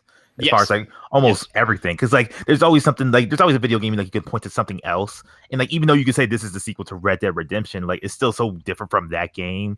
And almost it's vastly different. Almost every way, shape, or form. So like characters coming back, but like even that, it's only a few characters. Yeah, like the controls are different. It looks different, and like even like the themes and what you're going through is different, and like there's nothing you can really compare to that. And like that's what I admire about the game the most. Is just like it's not a cookie cutter. It's not a cookie cutter game. It is like an art house game. Like it is not like any other AAA game you will play. Like it is very much like a distinctly like weird indie art game. Like suddenly like hit the lottery and just got like $1 billion. Like it is very much different. Like it is like they had a vision and they did that vision for better or worse. Like this is what they wanted to do. Yeah. And to your point, Option, in a year where like you and I especially have had a lot of cookie cutter problems with the biggest games, it's not that, and that's great to hear. Like Spider-Man is a very cookie cutter game, in spite of it being still great. And God of War has a lot of aspects to it, to me, that are cookie cutter, aspects that people put above the problems that I have with that game. And I was just like, no, like those feel very copy and pasted from other things. That's cool. Yeah, like it. Again, I have issues. I'm sure Nobishin has issues, but like my issues and concerns with the game are definitely ones where it's like this is trying to do something different, and it either failed or succeeded, but it is doing something different basically in every aspect of what it's doing. Yeah, and so that at least is exciting to see at times, if not frustrating at others. It's cool for me though, hearing everything that you're saying, because it gives me this impression of Rockstar changing how they are trying to make games in a way that I guess I wasn't expecting. Sure, there are things that they should change before how they change the kinds of games they make, in like how they treat their employees and how Shout out to input. Yeah, how often those employees work. But like this was a developmental shift for them in that all Rockstar Studios worked on this game versus prior, where it was like Rockstar North did GTA 5 and then Rockstar Santa Monica did Red Dead 1. And now everyone is kind of like all hands on deck doing different parts of this one thing. And they tried to do something more deliberate and cool. And that's cool. Like, you know, Rockstar is one of those people, like, you know, they're in the Naughty Dog camp of like they can get unlimited resources and unlimited whatever they need. They can do whatever they want. Yeah, and they can make whatever game they want. If they want to make a new IP next, they could. If they want to make GTA 6 next, they could. If they want to make Red Dead 3 next, they could. Like, they could do whatever they want. I will say this, I don't think there will be another Red Dead game. No, I don't either, but... Yeah, I think this is it for Red Dead. This is the definitive Red Dead, so, yeah, why would you make another one? So, and at least that's how their impression of it is. But yeah, I think another Red Dead. And the same way, like, I don't think there'll be another Last of Us. I think these are, like, it for these kind of style of games. Did I ever tell you, I won't necessarily out anyone here, but about this theory that Last of Us is a trilogy? I don't think I've heard this. Okay, we'll have to talk about this. We'll talk about it off mic, but it was a theory. We've talked a lot about The Last of Us. Yeah, we have historical conversations of The Last of Us. One of them is out there, The Last of Us Part 2. Watch that video. I watch it every couple of months just because it's so good. Yeah, it's such a good video. But yeah, it was a theory posed to me that Last of Us is actually a trilogy, and I was like, that is buck wild. I still think it's going to be Part 2 is the end of it. For sure. Yeah. But we'll see. Yeah, I gotta play the game first. Yeah, I gotta play the game first, I guess. Cool. Is that what you've been playing, Logan? Yes, that is what I have been playing. Nabishin, what video games do you have on the docket? We already talked about Red Dead. Now that's the main thing I've been playing, really. Okay. Just Red Dead. And like I guess I should preface this too. Like my disk drive on my Xbox One died again. So yeah, so I have to turn that shit in. But like I know when I turn it in, it's gonna be like almost like 2 or 3 weeks until I get it back. So it's like I better beat Red Dead now before I turn it back in. Like I'm still under warranty, so it's fine. So I won't have to pay anything. But it's like, god damn it, like that sucks, dude. Cause like it's literally I only use it just to watch the 4K Blu-rays. That's the only reason I use it for. And like because I buy everything digitally on Xbox One, so like all my games are fine. It's just like now I go like fuck, I gotta beat Red Dead real fast, and like I guess I'll wait a year until I can play Final Fantasy 13 again. So like that sucks, but whatever. Yeah. Anyway though, but other than that, I kind of hit a wall with Bloodborne because it's a dumb thing. Because I got pretty far. I got to I found the where the 100 Dreams place is at in the real world, I guess, or whatever. Oh, cool. Little secret. And then I found like the umbilical cord thing. It was like, 1/3 of the umbilical cord. So like I went and looked it up to see like what's the thing about that. And I found out I was like, oh, I can't get the quote unquote true ending until I have all 3 of them, and I fucked up a way to like get a 3rd one. So like I'll say this. I 3D get Dot Game Hero myself with that game, which makes me mad. There's a cool thing about Bloodborne. There are 4 umbilical cords. So if you fuck one up, you can still get the best ending. I think I still can get it because it was like because I can't. If you fuck 2 up, you're fucked, dude. I can't help you, but yeah, that's why I think I did it. That's why. Because like it's the boss fight. It's going to that 100 Dreams place, and then it's like getting from one of those women, and like one of the women I told to go somewhere else until it's the way she's supposed to. Like she's supposed to give me blood. She never gave me the blood, so I couldn't get the baby from that. And then like the other one was like the woman I fought because I saw her there and I just fought her and like I killed her without thinking about it. And I think you might still be at the other woman's one. There's a possibility. But I don't know where she's at. I don't even think I've met her. Yeah, it's another like it's an end game area, so like you might not have gone to that place yet. So, okay. You still have a chance, I'll say. Because I did the woman that you can send to the chapel, and kind of Yeah, that's the woman I need. yeah, she'll I missed her in my first playthrough. And it's funny, I ended up getting all 3 umbilical cords, other ones in my first playthrough, but I didn't use them because I didn't want to look up what they did. I didn't want to look up anything on my first playthrough of Bloodborne. So I ended up getting like the second of the 3 endings. And then I just looked everything up and got everything on my subsequent playthroughs. But yeah, I don't think you're completely screwed. I think you still got a shot. Okay. And there are 3 endings, and 2 of them are good. So Shout out to the Cleric Beast. I've seen him. yeah, Cleric Beast hangs out in that game. What's the boss fight you got to beat to get the one of the umbilical cords? Wet nurse or something like Oh yeah, got it. Nope, haven't seen her. So that's like the final boss, one of the final bosses. I got to the first boss. Yeah, dude, I'm proud of Video you. game. Well, that game is real hard. I just don't have time for that nonsense in my life. It's all right. We should do we could do a co-op playthrough, Logan. It's you and me, Jelly. I mean, Cooperation. we could do that, and it'd be a lot of fun. But like, we're not gonna get. It's gonna be a long Let's Play series. Hell yeah, dude. Where did you get in Bloodborne? Did you go any place outside of that option? I'm close to getting to the wet nurse. Like I was really stuck at an area for a long time where like pretty much where frenzy is more or less abused. Yeah. Yes. Where it's like you just walk outside and like you just get hit by arrows and like you have to dodge these like dog people and stuff like that at the same time. So that part was challenging. Then you go to the room with the giant spiders and stuff like that. Yes. Set them out. So yeah, I'm around that area. Cool.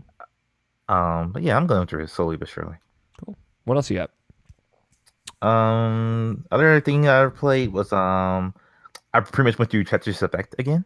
Just because like I just went through on easy and just like enjoy it now. Cause like instead it's like, oh, this is something I could just do. I could just do with this game now. Like because I've been through journey mode like obviously like when I first played it, and now it's like, oh, I could just like put it on easy and just relax for like a couple of hours, just zen out and just play this game. So like that's a real treat that I even know I was gonna have with that game, and now I could find out that I could just do that whenever I want to. So that's gonna be a good thing for me. Mm-hmm. Do you have a VR headset? No, Okay. I am not a VR believer, unfortunately. We'll get to my Tetris Effect experience I was gonna say in a little bit. So I'm glad that I like that you can just play that journey mode front to back. Mm-hmm. And the best part about that too is like it just like it sends you straight to the next area. You don't have to like go back to the HUD and then like pick the area again. So like if you start from the beginning, it's a continuous like 2 or 3 hour thing of just like you just listen to music and just fucking playing Tetris. So, Which I believe you unlock by finishing journey mode once. Yes, you get that. Yes. So. Mm-hmm. So yeah, that's cool. What else you got? The only other thing I've been playing is Let's Go Pikachu Pokemon. Yeah. Yeah, that game's still real fun. I still really enjoy it. It's just like I've gotten past the whole random encounters now. As far as like, I think that I thought I needed. I was like, yeah, I got over it. More or less. Hell yeah, and so dude. like because there's so many just like battles in general. It's like, Yes. oh, I don't even think about it. And like Yes. and like I don't know, like it's just fun just playing it that way. Yeah, so like yeah, Pokemon's still great. I'll say so. Like I know you're off Twitter now. Aaron Hansen, good boy extraordinaire, Egoraptor. He had a great Twitter thread on Pokemon Let's Go. I'm curious what your take on it is. I can catch you up on it. It's basically kind of like where I was at with it. But he said, and I'll quote a little bit here. He said, I talked about this in my sequelitis about Zelda. Pokemon Let's Go was not dumbed down or made easier. Pokemon was always absurdly easy. Pokemon was just time consuming. It was not hard to switch Pokemon and run around in the grass, leveling each one individually. It was not hard whittling a Pokemon's health low and then tossing a Pokeball at it. It was not hard to defeat wild Pokemon. It was, however, a much greater time sink, which gave the illusion of difficulty, but it was just as easy as it is now. And then he says, I'm a 31-year-old man, and as much as anyone says this game wasn't made for me, it was made as much for me as it was made for kids. I grew up playing Pokemon Blue, and I still love Pokemon. Of course I'm going to get this game. Hundreds of thousands of adults got it. My point is that I don't have time to play games, and people are always baffled when I get frustrated that a game is padded with time-wasting elements. I just don't have the time. Give me the game. Let's Go is the first Pokemon game that I felt it wasn't wasting my time. I get to catch Pokemon, consistently see new ones, chase down ones I want. I get to level up at a very geniusly paced rate, so that when I get to a gym, I feel just strong enough to give it a shot, but never too strong to wipe the floor with the gym leader. I get to walk around with whatever Pokemon I want. I pet my little Eevee and she giggles and it makes adorable noises. I get to walk through the caves and slink around Pokemon that were annoying to encounter, giving me a greater sense of space so I don't get frustratingly lost. I love these changes, and I love that Pokemon is something I can play and enjoy again. I'm having fun playing single player for the first time since Pokemon Gold and Silver when I was 13 years old. It's just an absolute joy to be in this world again, which I really liked. At Egoraptor on Twitter, if you want to follow Aaron. He's phenomenal. But yeah, that was kind of like where I was coming from of like when I talked about, I think it was last week, of it is just streamlined, right? It's not easier or bad, or it doesn't feel like I lost anything. It just feels like a different kind of experience with similar mechanics that works better for me, and it has changed my perspective on how I want to play Pokemon. I don't know how in touch you are with Pokemon, Logan. I don't think I've played a Pokemon game in 20 years, and even then I didn't love it. Shout out to Charizard, though. Shout out to Charizard. Charizard's cool. Yeah. But it's like the idea of getting experience by catching Pokemon, not having to fight random Pokemon. Like they're not whittling away your Pokemon's health, right? You're just kind of catching them or not catching them, and everything is more focused on trainer battles, all that. Like it works a lot for me. Like my only issue with the changes that they even made so far, honestly, is just the fact that when you go into a gym, like they just kind of like you hit these roadblocks. They say like, oh, you don't have a water type, you can't even like go into there. Like even if I want to like brute force and like, oh, my Pikachu can't take an Onix, but I wanted to do it anyway. Like that's just like a thing, but like that's just like a small nitpick, honestly. Yeah, I mean, I'll say that because there are those kind of more arbitrary restrictions on all the gyms, I think. So like all the gyms after the first one that has one too. But like that second gym is like, show me Pokemon's like level 25. And then the next one's like, show me that you've caught more than 50 types of Pokemon. It's like, all right. And there's stuff like that gates you. But what was cool is like I'm at a point where I could go to one of two gyms and I can access either of them and I can just do them in whatever order, which I don't know if you could do that before. So there are adjustments to it. Yeah, and like basically the way I've always played Pokemon, honestly, is just like when I get the 150, I feel like I beat the game. 151, I should say, excuse me. So like like that's my challenge, and that's like the way I'm doing it, and like it's kind of a challenge to like even get those Pokemon, honestly. So like I'm enjoying the game a lot.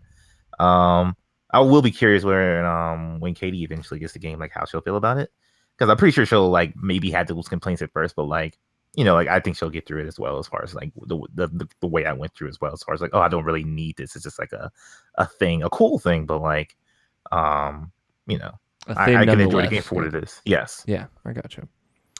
Yeah, I'm glad you're enjoying it. Where are you at in it? Are you through Brock, through Misty? The SSN. Okay, cool. Yeah, you made a lot of progress last time we talked about it. So that game's cool. Is that all you've been playing? Oh yeah, that's everything I've been playing. I played some video games. I just to talk about Pokemon Let's Go. Yeah, like I am at Koga is the next gym leader. I am set to fight, but I can also fight Sabrina. I think Koga's like poison type. Is that? Yes. Okay. I never poison type's the one type that I'm like, what are these Pokemon? Because I feel like there's a handful of poison type Pokemon in that first gen, but I don't know any poison type Pokemon after that. So I can't really name them. And also like poison's weird because I don't know like what it's strong and weak against, but I'm learning that better now. But did you do the Let's Go thing? 'Cause I think that's the city where you can do it. I just want to know if that the is, feature. it was mentioned. I don't have Pokemon Go, so like Oh, okay. I can't. There's nothing I can do. I caught one Pokemon in Pokemon Go ever, and then I stopped playing. So, which I think was a Charmander. Hell yeah. But they mentioned like the Let's Go Park, and I was like, okay, sure. Okay. I'm more excited to go to the Safari Zone. That's what I'm stoked about. Catch a bunch of Tauroses. Hell yeah, dude! I did see a Tauros in the wild, and I got so excited. I caught 2 of them, and I was just stoked on it. But I'm excited to catch Dratini, one of my favorite Gen 1 Pokemons. Dratini's rad. I saw Kingler in the wild. The cool thing is, and we talked about this last week, of like, I'll see a Pokemon I haven't caught yet in the wild. I get so excited, which is a feeling I have never had playing a Pokemon game. Mostly because you have to encounter them in the wild. Like, you have to be running around grinding, which is already depressing, but also that, like, oh, I'm going to catch that Pokemon, as opposed to every other time I play Pokemon where it's like, I don't give a shit. Like, what do you want? So, yeah, like, I caught an Abra, and, like, I've leveled up to Kadabra. Fucking Abras, dude. Moving around. They're wiggly. Teleporting. They're teleporting. Yeah, man. they're teleporting. It's cool stuff. Yeah, just, like, there's so much more personality in that. But, like, I saw that Tauros, and out loud I said, oh, shit! And I got so excited. It's like, for fucking Tauros. Like, what? Who cares? But, I was so into it. So yeah, Pokemon Let's Go is just making me so happy, and it's like bringing me this joy of this franchise that I haven't had in quite a while. So, especially when like Sun and Moon like really didn't work for me, and I liked X and Y, and I finished X and Y. I don't remember the last 30 hours I put in that game at all. Completely gone. Yeah, Pokemon Let's Go. Very good. Also, you have this option to hit the pause button and play with your Pokemon. So I played with my Pikachu. I rubbed his belly, and he giggled. She giggled in a way that made me like almost start ugly crying with how adorable it was. I know that sounds silly, Logan, but it was like it. Like she made like this face, and it's like, it looks like she's making fun of your rival, and it's like, hey, I got him. And it's like, nice, like that's so silly and so cute and awesome. And like Pikachu will hold out her hand, and you can give her a high five, and it's fucking so good. Do you know how you can change the gender when you first get them? Because I didn't know there was an option. I didn't know there was an option at all. Because I know you have a girl Pikachu. I know Andy has a girl Pikachu, but mine's a boy. So I was like, oh, okay. I think it's just random. Okay. Because that's the starters. In the past, it's been random. There are different percentages, though. I think this one it's 50-50. So I just took the Pikachu that I got, and we're best friends forever. So, but yeah, I know it's cool. Like, you'll call out to your Pokemon and say, "You did a really great job," and they'll look back at you and smile. Could you have picked a Bulbasaur, Squirtle, or Charmander for your starter? So in this game, no. Okay. This game, it's like you get Pikachu or you get Eevee, depending on which version that you buy, which is the first time they've actually done that, except for Pokemon Yellow, the original Pokemon Yellow, where it's like you always get Pikachu. But you can get Bulbasaur, Charmander, and Squirtle. They're like in the original Pokemon Yellow, you can get all 3 starters in the game. You just have to do certain things to get them. Mm-hmm. In this game, like, there are people that will give you those Pokemon if you show that you've done certain things as a trainer. Like, you've caught this many types of Pokemon, you've caught this many Pokemon in general, or you've leveled a Pokemon up to this level. I think are the 3 things. So you can get all those Pokemon, which is cool. There's also, like, what's cool in this, and it was something they kind of started doing in X and Y, is there are areas that there's a very rare chance that you'll find one of the starters in the wild that you can catch. Which is cool, because like the starters are like statistically usually the best. They're very well rounded, so being able to have all 3 is very cool. And also there's, I don't know how into the mechanics you've gotten, Nabashin, but you can increase the rate at which rare Pokemon will appear in areas by catching the same Pokemon over and over and over again. Yeah, I caught on to that eventually. Yeah, and you also get like a experience like multiplier by catching, like, let's say I know Tauros spawns in this area, but I also know like Bulbasaur spawns in this area. If I just wait and catch Tauros after Tauros after Tauros, I'll get a combo that will be like at times 10, like the percentage that a Bulbasaur will show up will increase. So I can piggyback catching this Pokemon over and over again to catching this other Pokemon, which is it's a cool idea. I just never really liked that about Pokemon in general. Like I don't like catching multiples of the same thing because like I like when I catch a Jinx, I only want one Jinx because I think that Jinx is special. Yeah. I'd agree. That's just a me thing. Though. I do get that. I think there are Pokemon I've caught that I'm like, this is the one that I'm keeping, and then there are Pokemon that I caught I'm like, these are the ones I'm sending to Professor Oak for him to like crunch into candy or whatever. I don't think that's what he does. No, but like euthanize him. Yeah, you can send Pokemon to Professor Oak and he will give you Pokemon candy that will like level up stats of your Pokemon. So, and it's like it's kind of a thing that they do in Pokemon Go as well. So it's just my running joke of that Oak is fucking putting these Pokemon in a blender and turning them into candy. Jesus, it's not true. He's a good man. He's a good man. He's taking care of the Pokemon. He's just hanging out with them. So, Pokemon Let's Go is great. I started playing Bloodborne again with a good friend of the show, Justin Graffius. We played last weekend. We're probably gonna play after this podcast as well. We got to the point where we beat Rom, the vacuous spider. Got through the woods, which I was not looking forward to. I'm glad that's over. But yeah, Justin. You don't like spiders. I don't like spiders. Okay. I don't mind video game spiders that much. There are very rare instances where they fuck me up. But they have in the past. Rom, in particular, the vacuous spider, doesn't look like a spider. It's just like a big worm-looking lady. How does the spider from Harry Potter hit you? Not good, man. There's like really? a Harry Potter ride. I like, Aragog, whatever, man. He seems like an alright dude, but he did try to eat them. 12-year-old kid. That's the thing, yeah. It's fucked me up. I would be fucked up like Ron in that scenario. Where he's like whispering to himself that night in bed, like fucked up, like forever. And Ron's got PTSD from the he's got PTSD. We get to the Bogart part in Prisoner of Azkaban. He sees that giant spider. It's like, yeah, dude, I fucking get it. And the thing is, he sees that, and the other people in the class are like, "Oh, that's fucked up." And it's like, yeah, it's super fun. Anyway,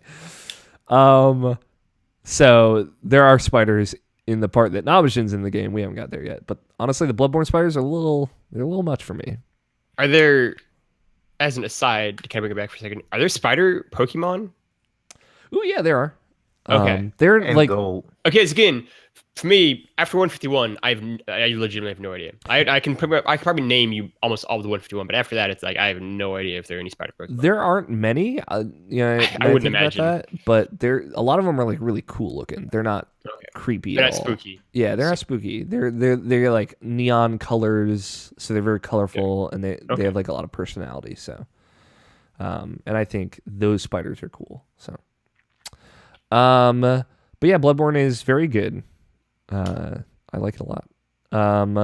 I mentioned earlier in the show, I went back to Breath of the Wild. I couldn't tell you what compelled me to do it. I think it was something where I've been doing a lot of comfort food games, and it was a thing of like, I wonder where this is on the spectrum of comfort food games for me. And I was watching the Game Grumps play through it as well. That definitely was a factor. And the last time, so I've did my whole original playthrough of Breath of the Wild, which is perfect and great. Then I tried to go back to it a few months later, and I had a good time, but it wasn't clicking with me. So I was kind of worried that maybe it was just like a one and done, and like I can't recreate that experience. This third time, I played it for like 10 hours straight on my day off, and it is like completely been the magical experience that I had before again in a lot of ways, in a lot of new ways, and yeah, I got pretty emotional playing that game again and doing things again and seeing things again and hearing music again. I want you to pitch me, not even pitch me. I want to be convinced. Sell me on finishing Breath of the Wild because I got halfway through it. I mean, I beat hard. 2 of the 4 whatever beast. Divine Beast, yeah. Divine Beast, yeah. It's hard because like I think a lot of the reasons Breath of the Wild is so special to me, Logan, is because Zelda is so special to me in a lot of Yeah, ways. It is this is like my thing. Yeah. it is a it is very different, but thematically I think it is almost like a goodbye to a lot of these Zelda themes. Like it is like a we are revisiting certain types of things for the last time. I don't know if it's the last time, but like the tone of Breath of the Wild is very much somber in that same way. I think like the reward of playing Breath of the Wild is all the reward I need. Like I understand people's like, I hate weapons breaking. I hate this. I hate that enemies have no point of being fought.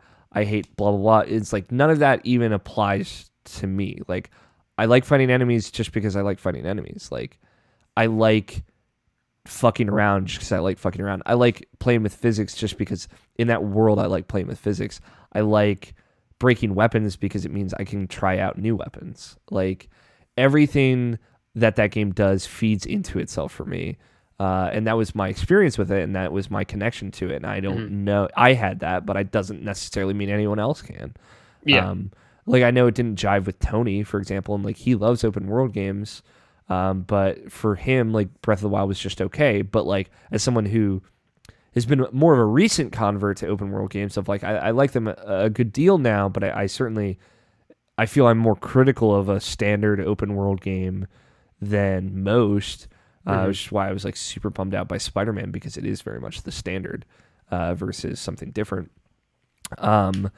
But Breath of the Wild is not hitting those notes. It's hitting its own notes with some aspects of those formulas brought over, like towers and like things. But like, let me tell you, this is how I played Breath of the Wild the first time, right? I would go to a tower and I would get it, and then it would unveil the map. And the cool thing about the map is it doesn't have any waypoints on it, but it has names of places. And I would then go in the map and I would look at all the names of places and what they look like from the map's perspective. I'd be like, this seems cool. I want to go here. And I would do that for every part of that area that I thought was interesting. And usually I would get rewarded with a cool enemy encounter, a shrine, a Korok seed, something from large to small, like on that spectrum of like whatever, but it would still be rewarding. And like I went and I did it. Like I looked at it and I was like, I want to go there, and I went there and I did it, and whatever I got out of it, I got out of it. And I did that for the whole area, and then I would move on to the next tower in the next area. And it was very slow and methodical, but it was really, really rewarding for me. And eventually I would go to one of the sections of the map that included one of the divine beasts, and I would do that area. And the cool thing about those beasts are, I think they are this linear kind of like set piecey sections of this game in a much bigger game. And one of the coolest things for me about them was that they just exist in the same rules of the world that you would explore more freely. So if I just wanted to take a left out of this kind of like direct route up to Varudo, the giant fucking elephant, I could just take a left and go wherever, you know? But you can also stay on the path, and you can also have an interesting, more linear experience there. And I think that's really cool. What beast did you have left? Do you remember?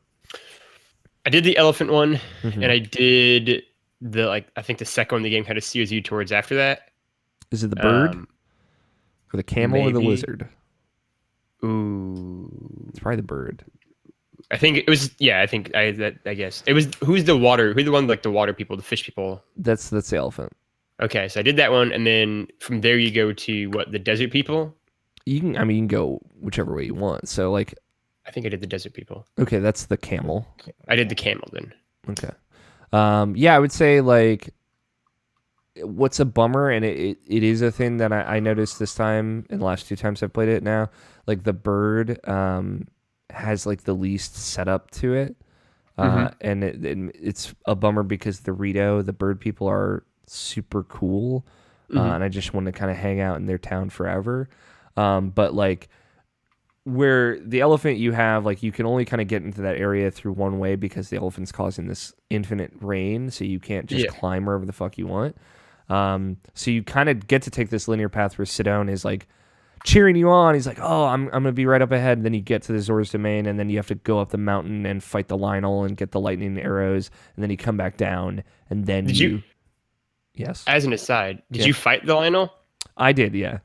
Okay, so see, I tried that a lot and was like, It's very hard. no. Yeah. Yeah, it's like impossible. So like, no, I'm like level because again, I play these games like an idiot and just play them like on a linear like story mission path. I just do like, yeah, what's the game tell me to do? I'm gonna go there. Yeah, cool. And so I went up there and I'm like level like whatever, like super low. I have like nothing basically. And so I just got obliterated. And I was like, I clearly am not doing the right thing. And so I just like picked up arrows on the ground, just like crouched the entire thing, took like 10 minutes, just like slowly crouch everywhere and picked them all up and then just like walked out. I'm like, nope, not doing that guy. And you can totally do that. And I think that's cool. Like I think I agree that's cool. But it depends on where you go to that area. Like I am on my current playthrough, I've done just the bird and I'm trying to decide where I want to go to next. So if I were to go to that area next, the Zora area, I probably wouldn't be strong enough to fight that Lionel. But if I were to go to the Goron area, like the mountain, and then come back down and fight there, like I would have probably built up enough strength to fight that guy by the time I get to it. So they kind of leave you these outs to do whatever you want to do. And also, like, for the most part, all of those kinds of encounters are optional, and you could just avoid them if you'd rather not deal with them. Or you can find clever ways to deal with them, like laying a bomb at a Lionel's feet and blowing him off the mountain. And do whatever you want. True. So I don't know if you can do that, but if you can, it's fucking awesome. So yeah, I get why people don't like that game to some extent, but it's just so the opposite of any experience I had with it that it's hard for me to empathize with folks that really hate that game. I mean, you hit the head on the nail, right? Where it is like the thing of like, we've talked about this extensively at this point, where it's like, we also just have two radically fundamentally different experiences with Zelda, which are not the same. And neither is any better or worse than the other one, but like, they're just very different, right? Like I'm notorious this person. It's like, I just think Zelda is fine, but also I've said before, like I think there's a factor of like nostalgia and a lot of people's kind of reckonings of these Zelda games as the kind of years have gone on. And as somebody who played his first Zelda game when he was like 24, it's like I just don't. All right, and like, but who has since played almost all of them? It's like I think these games are varying degrees of good. I've never said Zelda 1 was bad, contrary to the shit I still get on the internet to this day, at least like weekly. Never said the game was bad. So the game was overrated, and as people remember it being, which I still think is true. I do not think that game is as good as you remember it being from 30 years ago. But anyway, but I think there are some that are really great, right? Like I think Ocarina of Time is good, although again, I think it's not as great as you probably remember it being. But like, I think they're kind of varying degrees of quality, but I think there's kind of that childhood nostalgia, right? These are like the first games people usually played when they were growing up. That's just not the case for me, right? Like I did not play Zelda growing up as a kid. Yeah. So I think it's also a factor. And like Breath of the Wild is obviously different because again, as Blessin likes to point out, he didn't really play these games either growing up, and he loves it. But it's like, I don't know, like Breath of the Wild is such an interesting one where it's like, despite the kind of like internet image of me, like I want to love Breath of the Wild. I feel like the idea of it I really like, and then I play it and it's like I don't know, this is not what I want it to be. Like because again, like just hearing you talk about that, it's like, yeah, like I love this. I would love to do it. Like again, like every time I hear you or like Greg or like these kind of people like talk about Breath of the Wild, it's like, yes, like I want to play that video game. And then I turn the game on Switch and start playing. It's like, oh, this is not that video game that I feel like I was gonna get. Like the game I think the game is fun enough. I think in a weird way, this game is also like its own Red Dead problem, where it's like, because obviously you can beat this game in like an hour if you want to. You can just go right to the castle. But I think this game is meant to be like a longer game. And I think I start playing, I'm just like, man, this game just seems like there's so much. Like I just don't want to do like this 100-hour like giant thing. But then it's also the thing of like, I say that because again, I'm doing it like story beat by story beat, and I'm not really going off the beaten path that much. I do think it's also annoying that you have to walk everywhere. It kind of that takes some time, but like I don't know, like I would love to love Breath of the Wild. And so like I could possibly, I don't know, I might try it. I might boot it up and try it out later tonight, who knows? And just send you messages back and be like, game's good now. I don't know. Like, I do like the Gorons. I don't know. That's like the one big takeaway I had from Gorons are cool, man. From Ocarina of Time was like, yo, fuck everything else. these are my dudes. Yeah, Gorons are awesome. We had it rolling together. That's all I care about. That's exactly how I felt. One moment. Yeah, I felt that when I was a kid as well. I was like, man, the Gorons are so cool. Yeah, like, I don't need any of the other people. They all suck. But like these guys, I wonder they get it. If like you would connect more with like the black sheep of that series. Like I think Wind Waker and Majora's Mask would be the two that you would really like. Again, we've talked about this before too, where it's like I've said from the very beginning when I first started doing my Zelda Let's Play, not Zelda Let's Play, but like Zelda like playthrough, like 2-3 years ago, was like the game that I did that for was because of I'd played, the like Wind Waker knockoff, Oceanhorn. Oceanhorn, yeah. I played Ocean and I loved Ocean. I was like, I love this. I love this like bright, colorful, like fun world and everything. And that, and like that game is legitimately just like a Wind Waker knockoff. And so it was like from the get-go, I was like, I feel like that's one game that's a chance. And then as I played Zelda 1 and was like, nope. And as I played like Ocarina, it was like, it's good, but like not quite what I want it to be. And played Breath of the Wild, was like, it's good, but like not quite what I want it to be, kind of thing. Like from the very get-go, I've been like, I feel like Wind Waker is like the one Zelda game that has like the chance to like really hook me in and like bring me in. And like maybe Majora's Mask is just like Majora's Mask fucking weird. Would really, really be your jam. Because it's like I feel like those two games are the ones that could get it, but those are the games I haven't played yet. That and Link to the Past, which I will play more in depth. Calm down, Alex, and also 2-player co-op, guys. I will play this game. I did start playing it and was like, my big takeaway on that was like, game's beautiful. Yeah, I will not fight even that game. Beautiful. That pink hair though. That pink hair though. But yeah, I do want to play Wind Waker. There's not an easy way to play that really. Yeah, you need a Wii U. Yeah, and like I'm not gonna buy a Wii for Wind Waker. Yeah, that's fair. Give me maybe a Switch Virtual Console. That's like anything. You're already asking for too much. The Virtual Console's dead. Yeah, Virtual Console's dead. Yeah. Yeah, I don't know. Like, I don't begrudge anyone for disliking that game. I would begrudge people for shitting on it unnecessarily. Which I try not to. Yeah. I don't really think I shit on Zelda. Yeah. Again, I never said Zelda 1. I never said Zelda 1 was bad. Again, I wrote like an entire like 2,000 piece about this fucking game that you can read or write now. And it's like the entire thing with me just being like, I don't think it's bad. I just think it's weird. And like I don't know what, like it's just like it's problematic. What is interesting for me is like because the Game Grumps are doing a playthrough of the kind of souped up Zelda 1 version that they put out on the Switch, like as part of their like online service. And so Danny's playing that, and he's the kind of guy that just knows that game so well because he played it in his words over 1,000 times. Mm-hmm. And I think it might be worth like watching them play it just to get that kind of different perspective on it. Cause like I also am not a huge lover of Zelda 1. I've played it and finished it and had a good time with it. Because of how it's like, wow, this is the base that they built A Link in the Past on, and A Link to the Past is one of my favorite games ever. But you know, clearly that game couldn't have existed without this one. But it's, you know, it is far less linear. It's impossible to know where to go unless you just have the time to explore around. Which I'm not a child anymore. I don't. Mm-hmm. But I respect the people that did have that, and that was like a quintessential part of their childhood. And it's cool to see them play it just because they both know that game very well, and they both have like such nostalgic feelings for it. So, 2 cents. But yeah, you know, if ultimately Breath of the Wild is not your jam, like I wouldn't force it. Sure. You know? Yeah, I'll try it, but we'll see. Yeah. I like to at least finish it, just get it out of the way. Yeah, it's just been really, really magical going back to Breath of the Wild for me this past week, and it's been just a wonderful experience. Like I was sitting there thinking like, man, this is something like, depending on the day you ask me, I would say that this is my favorite game of all time over Persona 4 Golden. And like, it's literally the only game I've ever felt that way about. Because like Persona 4 Golden is like the narrative payoff and Zelda is like the mechanical payoff for me.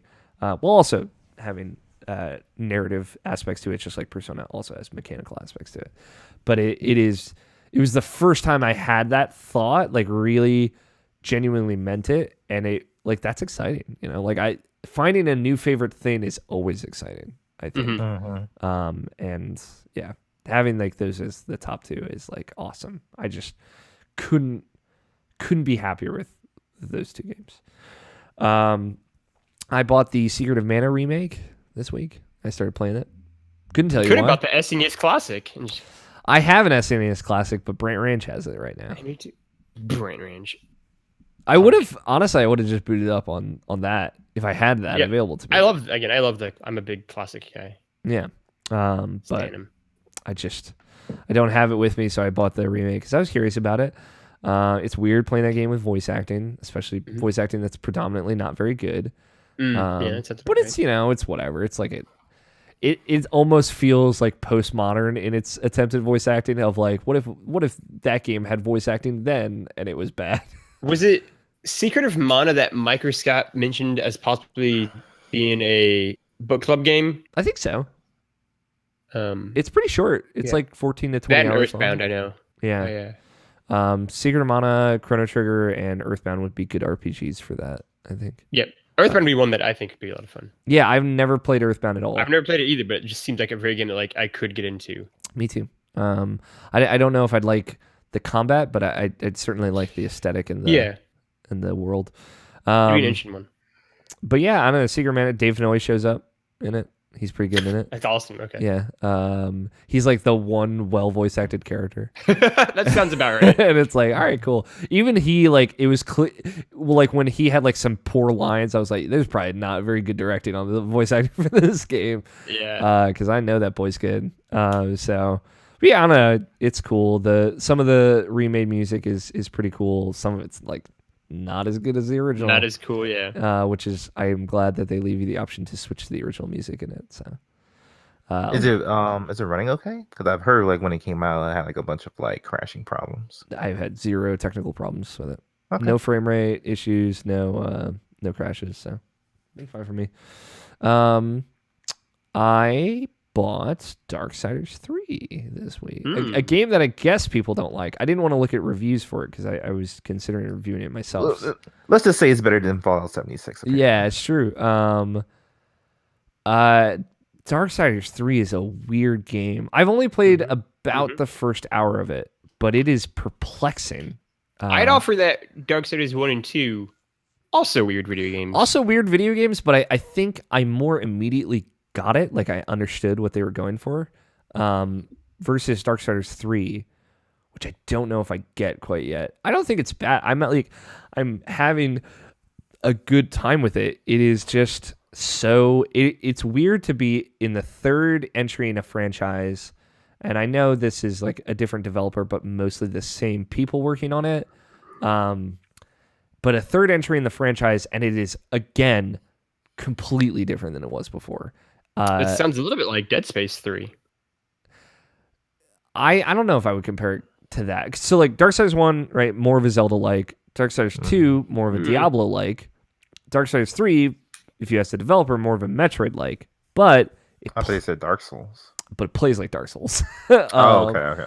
So like the stiffness, the targeting, and the dodging, and all of that feels like not lifted from Dark Souls, but very like Dark Souls 1, like specifically 1, like where 3 is a little bit more fluid and faster, kind of like Bloodborne, and 2 is like fluid but not faster. 1 is like stiff and old, but like intentionally so. So I'm kind of here for it. This is like stiff and old feeling, not in a bad way, but it is like a completely different feeling than the other two. And again, I played the other two this year, and that was fun to go back to, save for the fact that Darksiders 2 is predominantly just kind of boring. But I know it's a tough break on Darksiders 2, but there's just a lot of it that's kind of samey. But yeah, 3 is like, it's colorful, it looks great. It doesn't look like a PS4, Xbox One game necessarily in a lot of regards. There's some like texture detail that's pretty good, but it's just weird. Like, you know, you lock onto an enemy, you kind of have to slowly dodge and hit them with your whip, and like you can pretty much, all the small enemies are like small Dark Souls enemies. You can kind of stun lock them and kind of just kill them by hitting them over and over again. You don't have a stamina gauge. It's not like that. But like bigger enemies, you have to kind of know when to hit, know when to get out, know when to dodge. If you time your dodge correctly, like in a window, you'll dodge through the enemy attack, and then your next attack will be like a special attack. like a powered up magic attack. And then you build a meter and you can do a super move, and you can also transform like in the other Darksiders games. The jumping is stiff. Like you can throw your whip onto things and like swing across gaps and platforms, but like that also feels weirdly stiff. It's just a very stiff, old feeling game. And I don't think it's bad, but I like it's certainly nowhere near excellence. And it doesn't move with the fluidity of Darksiders 2, where like Death is a very limber character that can move and climb and traverse quickly and quietly. Like I don't know, it's weird. Which one of the 4 horsemen are you in this game? Your Fury, the Lady Horseman. And yeah, I just don't know how to feel about it quite yet. I don't know. You excited for Darksiders 4 to finally get the last act of that trilogy, or I guess quadrilogy? Yeah. I don't know, because like, also it's probably not going to happen. It's probably not going to happen, but I don't know where this game is going, because much like Darksiders 2, which kind of looped in on the narrative of 1 in the end, but it's like another kind of happening at the same time as like Darksiders 1 and 2. Right. Yeah, I think that they're all going to happen at the same point in time. To kind of everyone's doing their own thing, which I like. I think that's a cool idea, but I don't know. There could be, much like 2, the ending of 2 surprised me in how it kind of brought itself back into the narrative of 1. There could be an end to Darksiders 3 that is really cool. I just don't know what it is yet. Dave Fennoy showed up in Darksiders 3. Shout out to Dave Fennoy. Shout out to Dave Fennoy. But yeah, I don't know. It's weird. It is super weird. It seems okay. It doesn't seem actively atrocious like some sites have apparently classified it as. But one of my coworkers is playing it. He's also a huge Darksiders fan, and he came and he's like, "Hey, have you gotten to this room yet?" I'm like, "No, I haven't." Showed me a picture he took on his phone where they took a texture that they used for a door, and you can literally see the same texture repeated on like the floor up above on this wall. And it's like, boy, that's not good. But yeah, I don't know. We'll see. I want to have a complete thought on it. I don't quite. You're very early into it too. Yeah. So, it plays like Dark Souls, in a way for both good and bad reasons, I think. So, last thing I played. Apologies for how long I am talking, but I played Tetris Effect. I put on a VR headset. And I'm like, I thought what you thought. No, I'm gonna start the beginning of the journey. I'm gonna play through to the end, and I did that. I only had to continue like a couple of times. What's cool is I don't know. I think it only happens if you play from front to back. At the end of the last level, they give you like infinite. Did you see this option where they give you infinite zone? No. I don't know what I did to trigger it, but at the end, the little zone mechanic, which is where you freeze time and you can break blocks, it turned into the infinity symbol, and every time it would run out, it would start again, and I could just break blocks for like 2 straight minutes, and it was incredible. I have no idea why it happened, but it was incredible. But yeah, Tetris Effect is the only video game I've sat through the credits every single time I finished it. Oh my god, yeah, those credits are so good. They're incredible. When I finished the first time I did this, I did it 3 times this week. When I finished the first time I did it, I was uncontrollably crying into a VR headset. Jesus. Yeah. You mentioned this in Slack. Yeah, I mentioned it on Twitter as well. Of like it, the first time I finished it, I was sitting on this couch with Quentin Hoffman. We were just hanging out, and I was just playing Tetris, and he was like, "Oh yeah," and we were just talking about it. Played out, and I was like, "Oh, that's cool." I didn't really like take in the experience of what Tetris Effect is about, so that's why I was like, "I'm gonna put on a VR headset. I'm gonna put on headphones. I'm gonna do this front to back. I'm gonna do this the way the artist intended it to be played." And it was one of the most emotional experiences I think I've ever had playing a video game. Yeah. In like ways that I don't know if they were intended. Like it could have just been like where I'm at with my life and everything. And it just really hit home for me. But like that game is basically like a concept album. It is like a narrative told through music, with a lot of just like these vignettes of like fire and ice and like holiday season and wind and like these kind of themes of the actual physical world around us.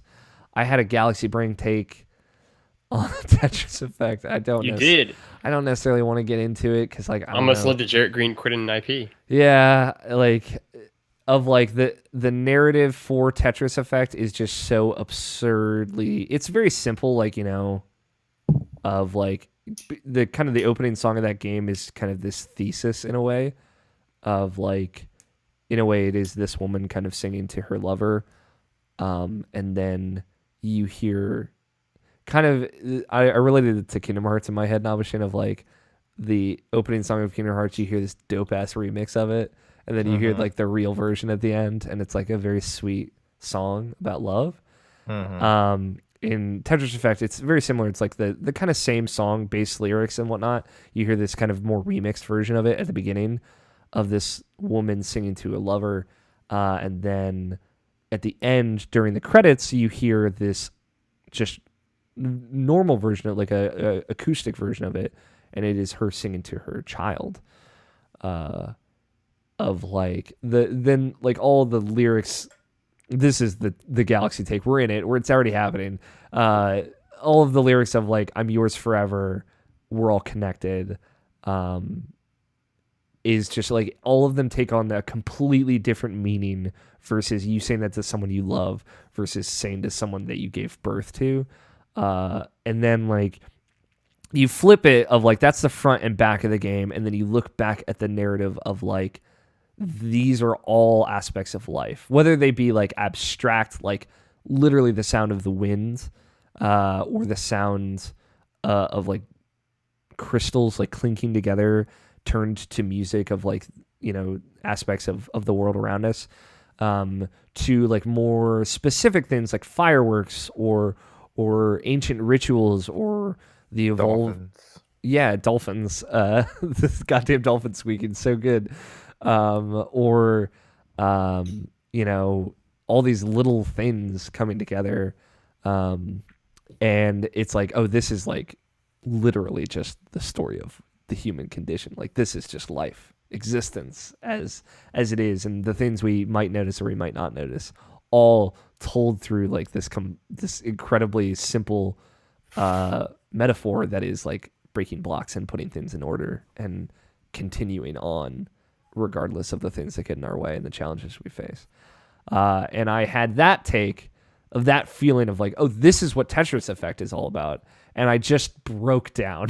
And it was amazing and cathartic, and just like this idea that whether you look at it one way or the other of like the playing through the game and seeing all these vignettes of these different aspects of the world is like the child's life, that this woman gave birth to, or that this woman had all of these experiences and then gave birth to someone, and yet still that was the most beautiful experience she had. And it created these feelings that only she could feel, and it created this greater appreciation for what humanity and the human condition is, of like, we are literally all connected. You couldn't exist without another human. And thus, like, no human is without another human for their own creation to be thankful for. And like that being the kind of prevailing message that Tetris Effect leaves you with is just incredible. And I was not ready for it. I'm like trying to keep it together right now, just talking about it, but I'm feeling it. So yeah, it's just like, I understand, some of the criticisms lodged against Tetris Effect in our Slack of like, this is just something old made new again with cool music. But like, to me, it is not that. It is something very different. And it might have put it over the edge. It might have been the thing that makes Tetris Effect my personal game of the year. I don't know yet. But I had like I joked about having a religious experience with Tetris Effect at PAX West. I had a legitimate moment where Tetris Effect changed how I view life. and that is dumb and silly, but also like really important to me. Mhm. I'm a little too invested at this point, I think, and that's why I was like, maybe we just shouldn't talk about this. But like that is the experience I had this week with Tetris Effect, and it was really special. If you've not played that game, I know it is to some people absurd to ask $40 for Tetris. I think it is more than worth the price of admission. Do you think it's still worth it if you don't have VR? You think it's still going to make the same impact? Yeah, I think it can. I think VR just kind of helped drown out the noise around me, right? Like, of like, I am only thinking about Tetris right now. And I'm only thinking about these visuals and all that. I think if you play that game with headphones, you can still have a very similar That's how I powerful play it experience. exclusively. Okay. Yeah. So I think, but again, like me telling everyone that, like, kind of in a way it spoils it for you, but also like that is the conclusion that I came to on my own. And the coolest thing about concept albums, and it's the reason I love them, they're one of my favorite storytelling mediums, is that the kind of message is in whoever is reading it. Like whatever you take away from it might be different than the two possibilities that I just presented. Now I have other feelings and things that I've taken away from it as well.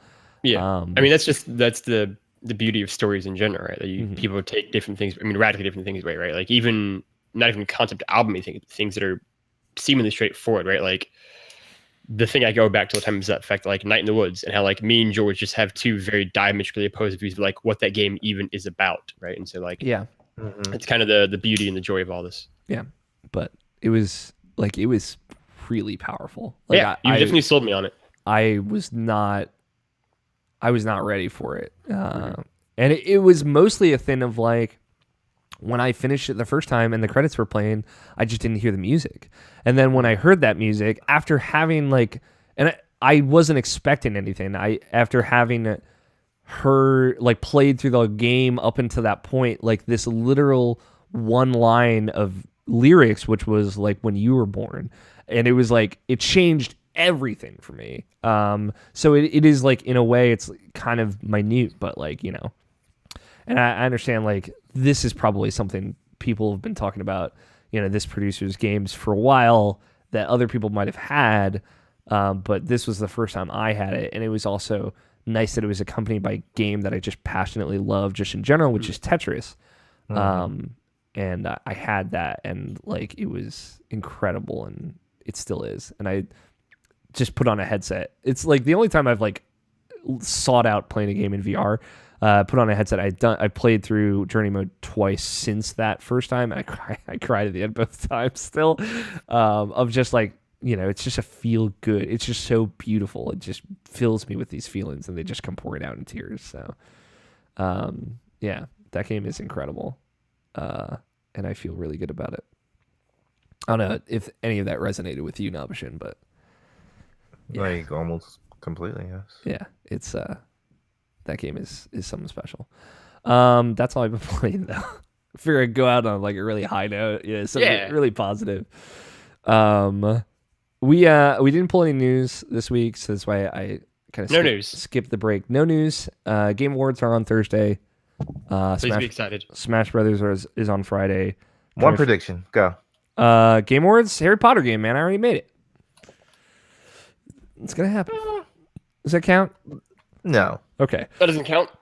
Ooh, I feel like I had an idea of one. Skip me. Logan, what's your prediction? Rocksteady's game. You think it'll still be announced? Yeah. Okay. I think they actually came out and said they won't be at the Game Awards. People lie all the time though about that stuff. Okay. I love it. You laugh, but it's true. It's just Ooh, here's a the Arkham Knight is a brand new character you've never seen before in the history of anything. Spoiler alert, it's not. It's very true. I got one. Death Stranding gets a release date. Ooh, no way. I know there's absolutely no way. No but way. Boy, that's a good prediction though. I feel good about that. Yeah. Or like It kind of got rumored, that's sure. I could even Did it? I didn't go know like that. maybe for but June. if it does, delayed a year and a half past that. Really? Death Stranding is rumored for June? Yeah. When did this come out? This week? Like It was like Yeah, a this Canada week, Walmart Walmart Canada thing. It's not. I don't think it's true even remotely, but Yeah, I don't know if it's true or not, but I'm saying that's like something that came out like this week sometime. Okay, I missed that, so I'll double down. I think it's more likely you get a Last of Us 2 if you get anything, or even like Ghost of Tsushima than you do Death Stranding. I don't know. I'll stick with it. I'm here for it. I wanna dream big. An option. Now, let me ask you this question. Oh, That release date, do you think it's from 2019? yeah. Okay. I think they'll say it's in 2019. Whether Yeah. it actually turns out to be 2019, I don't know. I get a weird feeling that maybe Death Stranding is just like not as big as everyone thinks it is. So maybe I think it's totally possible. Isn't going to take as long as everyone thinks it's going to. I don't think the game's going to be as big as Metal Gear Solid 5. Yeah, I think it'll still be big. Obviously, they showed it's like an open world type thing, but it could still be different. Nobishin? God, what's his name? What's the Final Fantasy 15 director? Tabata. Tabata, thank you. Tabata. Thank you, Tom. Hajime Tabata is going to announce that whatever new game he's going to make is going to be exclusive for Microsoft. Ooh, man, that would be such a good get. That would be the get to get. It would be the get to get. I don't know. Microsoft's fucking feeling feisty right now too, so I think they could do it. What do you think Game of the Year is going to be? God of War. Kind of. Yeah, it's going to be God of War. I think that's more critically loved than Red Dead is right now. I think also like we talked about it when we did our Game Awards predictions last week. Like there's like this conversation about crunch that's happening. I think because there's like that best directing or whatever, and Red Dead's on it, and Nobishin was like, "Oh, I think it'll be Red Dead." I'm like, "Yeah, but let's talk about crunch and like how that's entered the conversation in a big way this year. How like that's gonna be a factor, I think." So I think doesn't mean Red Dead's not going to get anything, but I think that is a factor in God of War kind of taking it. And I feel like everyone's just like more into God of War. People like Cory Barlog. Yeah, no one's complaining about the controls of God of War. Yeah. In fact, people are praising them left and right. So They're so good. they're very good controls. Yeah. Yeah, I don't know. What do you think? Do you think it'd be anything else, Logan? I would say God of War probably too. Yeah. I'm kind of bummed about it. I'm not. I like God of War. I mean, I see even now you've made me become the like guy who backs it on IP again when I don't want to have that job. But yeah, like I like God of War a lot. Yeah. Again, I'm not as hyping as like anybody else, but like I like the game a lot. It's good. The story's really great. What would you say would win if you could put your vote in for it? Kind of think it was it was Odyssey, was Red Dead 2, God of War, Celeste, and also like Monster Hunter World. Out of these games, I haven't played Celeste yet, so that's like the kind of qualifier, but like I probably would pick God of War out of all those. Okay. Out of those games, right? Like, I mean, yeah, that's kind of how it was for me. Like, yeah, those games, sure. Yeah, I would probably. I think Celeste is maybe my favorite game on that list, but I would I would do that or Monster Hunter World. So yeah. I like Monster Hunter World a lot. I just think everything about Monster Hunter World is feel good and cool. So, and I think that's rad. Here's another Game of the Year related question. Logan Wilkinson, without revealing how we're doing our top 10 for editorial. Okay. I'll ask you this. Do you think God of War will be in that top 10? Yes. Okay. Are you going to be the one fighting for it? Again, it could be the irony of ironies where, like, again, when the game came out, I was like, I like God of War, but I don't love it. And like by the end of the year, I'm becoming the guy who has to fight for God of War to be in the top 10. I think it'll be in the top 10. I think enough people will have it there. Okay. Have at least like be able to respect what the game did, and its accomplishments, irrespective of kind of the issues they might have with it. I think I will say this too. I think if the question is between God of War or Red Dead, I think God of War will get in before Red Dead gets in. Oh, okay. Yeah, I know. Like Mike's the only other person that's finished it, and he has a lot of problems with it. So yeah, I would say God of War over Red Dead. Okay. Yeah, I don't know. I don't know if I'd go to bat for God of War. So. Yeah, if I have to go back for either one of those, I'm picking God of War. Mm-hmm. It's funny because like neither. I think this is the most wide open year for Game of the Year, especially for like this like. For us, in a long time. So I think it'll be really interesting discussions at the very least. I have no idea what it's going to be. Yeah, I have no idea what my Game of the Year is. I know it's likely what the sites will be. So it's like I know it's likely not going to be any of our individual ones. I feel like we all have very different individual ones. Like I know Quinn's is Celeste, mine is probably going to be Tetris or Hollow Knight, which doesn't qualify. So either way, I don't think it would be either of those. Mike's is probably going to be Smash Brothers. Scott's might be Dragon Quest 11.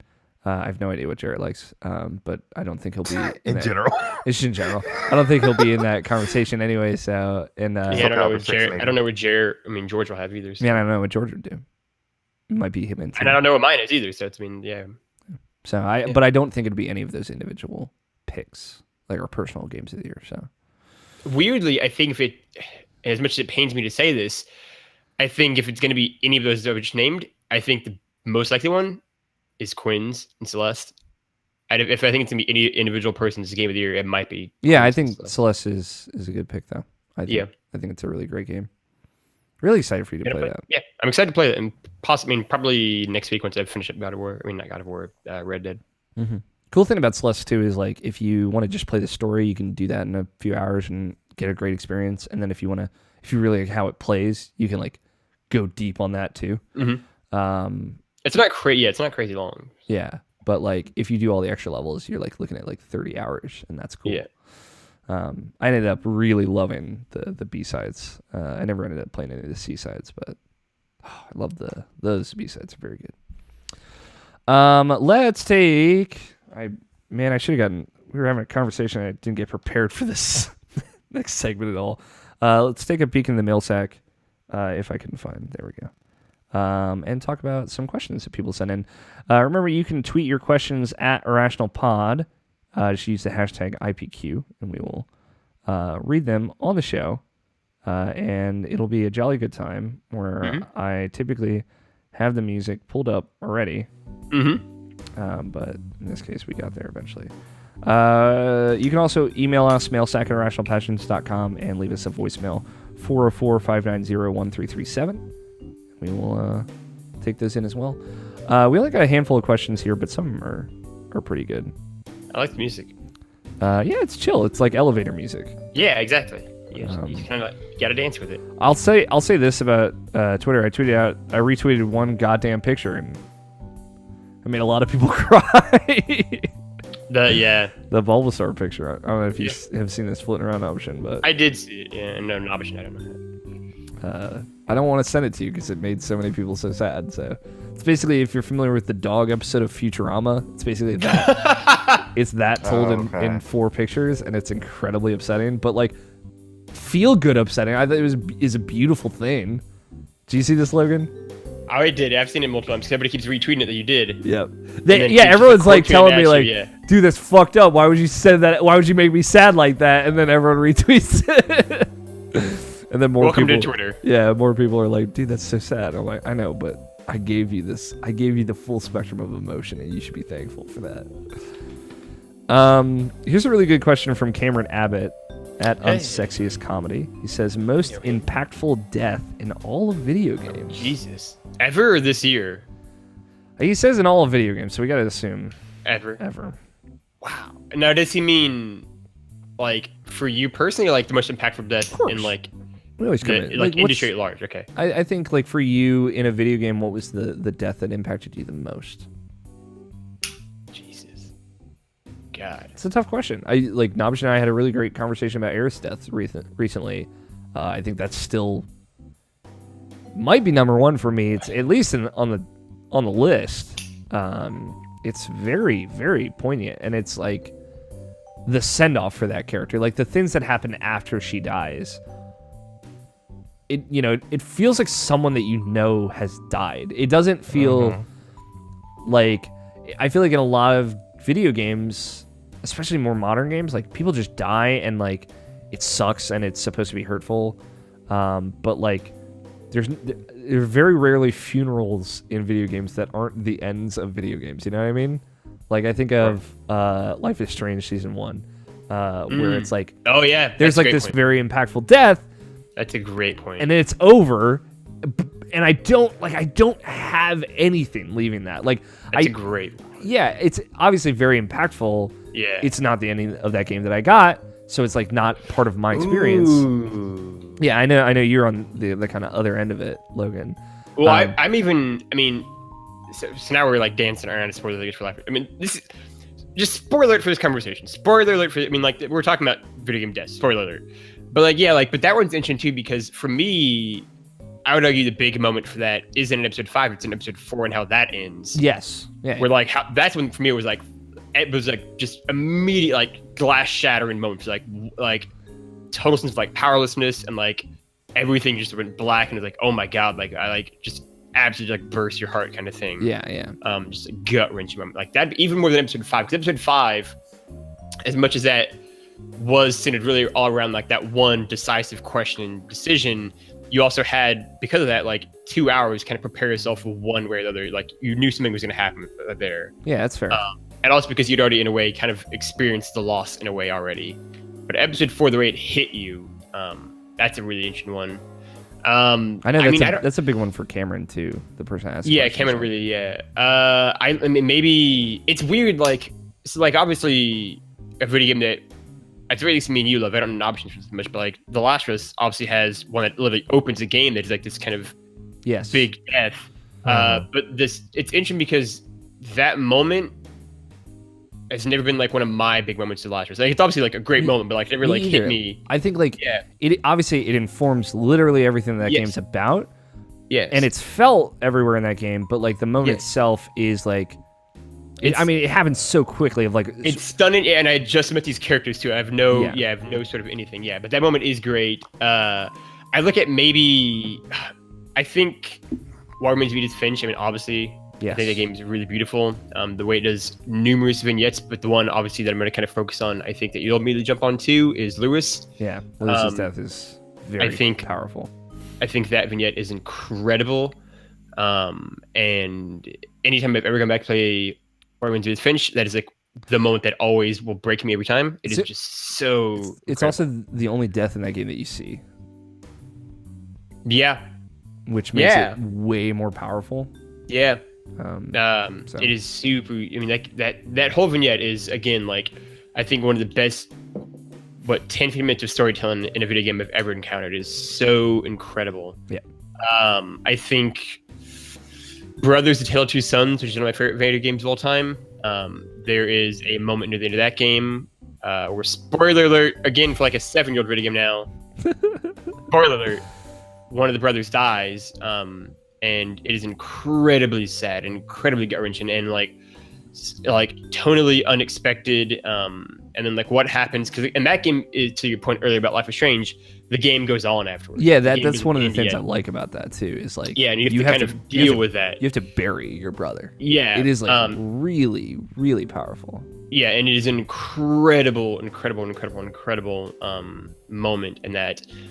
One that is similar but different is another video game that I love very similarly, which is Unfinished Swan, where you technically don't see either one of the two kind of death that drive the games. Both your mom has already passed away, and then the king, who kind of his role you don't really see die, but you understand that he's dying and then dies. I think both the king is incredibly sad and hit me really hard. I don't know, like weirdly my mind immediately went to Uncharted 4, where none of the characters dies. Yeah, Rafe, eat it. But because of, for me, I know we've talked about this I think, but like for me, I went into Uncharted 4 thinking there was at least a 50-50 chance, if not higher, that somebody was gonna die. Yeah. And then the scene I always talk about is the fact that like whenever Sam has like pulled a Sam and like run off to go do some dumb thing at the end of the game kind of thing, and you have to go rescue him and save him now, and it's you and Elena, and you like climbed to like the top of this like gate fence, and like the two of you like talk. And if we just look her in the eyes, and like I think you just say like all you literally say is just "I love you," and then you hop down and walk away, and it pans back to her and lingers on you. Yep. And when that happened in the game, or lingers on her eyes, just like watch you and her just kind of sad reaction. When that happened when I first played the game, I was like, "That's the last time they're ever gonna meet. One of them is gonna die." Yeah. And to me, it was like Nate's gonna die. Like that's the moment. Like that is their goodbye. And like I was so confident. Like I literally like set the controller down, just like sat there for like 5 minutes, being like, that was my goodbye to these two characters together. And like forever. Obviously didn't and then you get the epilogue and you're crying for totally different reasons. Yeah, and like obviously it didn't happen the way, but like that's what I was so confident, like that's how it would end. I'm like that, like they were never gonna meet each other again, like alive certainly. And I was like, damn, like holy shit. And so like weirdly, in a weird, like, of course Logan's gonna break the rules to the question A way. part of Logan died. Yeah, like, but like my answer for like what is the video game death that hit me the hardest might be not a video game death, but like an almost death. Because that moment did hit me so hard, which was like it was so unexpected. It's like this is it. But also again, Life is Strange is a pretty good answer too. Yeah, I like thinking about it more like Aerith like being, because Aerith dies, right? There's a moment, like I don't think you've played Final Fantasy VII, Logan, but there's a moment where I understand. I know a lot of this. Yeah, you almost kill her yourself, and then Sephiroth ultimately kills her. And then like there's this incredibly powerful funeral scene where Cloud like is holding her and lets her go, and it is like a visual metaphor of like watching her drift away. But then like everything, that's like the halfway point of the whole game. Like that's literally the middle, and everything that follows after that of like this pain that Cloud is carrying with him, and like finally this person that he cared so much about, like her death is what leads him to like opening up to the rest of his party members and like let me just talk to you guys about the stuff that I'm going through, and like that, like him like kind of becoming who he was again. And you know, there's an option. I had a really great conversation about this, so you can go listen to. But that really fucked me up. I actually thought of the one that might be the winner, but I do want to give a shout before that to Batman Arkham City. It's obviously very good death. Incredibly, yeah. But the one that actually, in a weird way, might be the winner just because of, again, what it did to me as like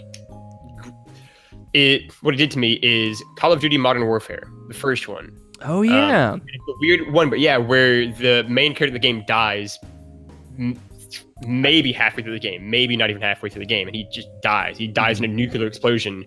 We have to be him after the explosion's gone off and crawl around until you do die. In like nuclear fallout, like he's irradiated. Yeah, but he's still trying to, and like your natural instinct to think that he's gonna survive somehow. Something's gonna happen where he like gets rescued or whatever, and then he just doesn't, and he dies. And that game came out in 2007. And I remember Modern Warfare for a lot of reasons, because like that was one of the big games that kind of like brought me back into games / brought me like like told me what game stories could be in a weird way. And like that one in particular, where it's like, oh shit, like I don't remember everything in the game before, like where the main character dies like that and dies then. Like there's so much of the game left, and it's just like it's such a big move. Like holy fuck, like literally, like it can all happen. Like I mean, to that point, I guess I should have been surprised because like literally the game opens where you're like a captured like leader of a Middle East country and you get executed. You get driven to like a area and then you get shot in the head basically at the beginning of that game. And so like it's already like telling you like nobody's sacred, nobody's safe kind of thing. But like Modern Warfare 1. Yeah, it's just especially like the political climate at the time and like it was such a like the fear of nuclear war is like still such a thing. Like to be on the ground in a place when a nuclear bomb goes off is like a thing that has only ever happened twice ever in the world. Is like it's a powerful thing. Like they didn't pull any punches. What's funny is then Modern Warfare 2 and 3 both do the exact same thing to less effective means. And I think in particular, like with what Call of Duty does, like building up as like a superhero basically in a way, like where you are like this like invincible like guy who nothing can happen to you, right? Like you are these like large and left figures, and so for you to not die in any sort of glorious manner or any sort of great cause, you die after a plane crash as you slowly crawl around and bleed to death. That's just how you go. Like nobody's there, nobody's watching. There's no great kind of record of this. You just die as an anonymous soldier, and then the camera pans up and goes off somewhere else. And it just all it says is just KI, and you're gone. Like it's just like it's such a, I think, juxtaposition of kind of the usual action movie hero tropes of how these Greek god almost like figures, and then they just boom and you're gone and you're dead and that's done and that's it and that's your story. I think hit me incredibly hard as a 13-year-old playing that. Sorry, Naushin, we haven't let you go at all yet. What do you got? I mean, there's a lot like you said, Aerith, and then like also Isara and Valkyrie Chronicles, but like probably the recent thing that like really like where death like really like impacted me like and because like it's just about the game series again. The game series is all about is that, but that's the Danganronpa character. It's almost like every one of them. Yeah. In every shape or form. Like even like the beginning of V3, like you get attached to the character very beginning. Like the very first death is that character, and it's like Jesus fucking Christ, and it's just it's just that series in general because like it's just like because like it plays on your motivations and stuff like that, or it plays on like on their motivations on like wanting to kill each other because it's like a battle royale. They wanted to kill each other and whatnot, and it's like you can see the reasons being justified, but obviously it's still like you're killing somebody, so like killing is bad. But like all at the same time, it's like when they eventually get executed, it's like you understand, you just get it at the same time too. It's like it's just so sad and depressing, but like also like it's just impactful and it makes you appreciate a lot of stuff at the same time too, as far as your life and like how to treat other people and what are your standards and how far would you go to like preserve what you want to preserve as far as like how you are as a human being. Yeah. But yeah, that's my pick. A couple of Isar is a really good pick. I can't believe I didn't think of hers. It's a huge part of that game. But Shinjiro from Persona 3, also very good. I think like that was still in an era where like, you know, that franchise was kind of trying to figure out what it was. And so like that character didn't necessarily get the time to shine that maybe they deserved, but is definitely really impactful, especially if you watch the Persona 3 movies, which again, if you don't want to play Persona 3, but you want to experience that story, that's actually a genuinely very good way of experiencing the story of that game. Much better than like the Persona 4 animations, in my opinions, which aren't bad. It's just like a more true actualization of that story in anime form.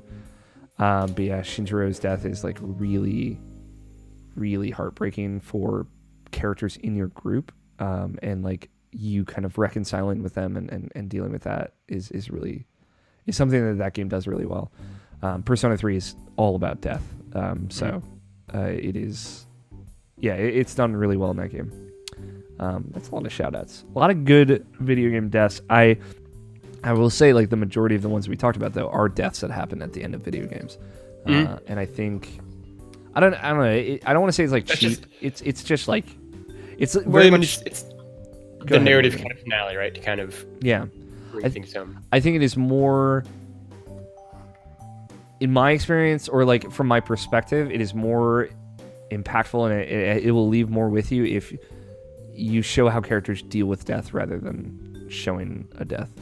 Sure. It's what makes The Last of Us so fucking good. IMHO, in my humble opinion. Life is Strange. Life is Strange, also, yeah.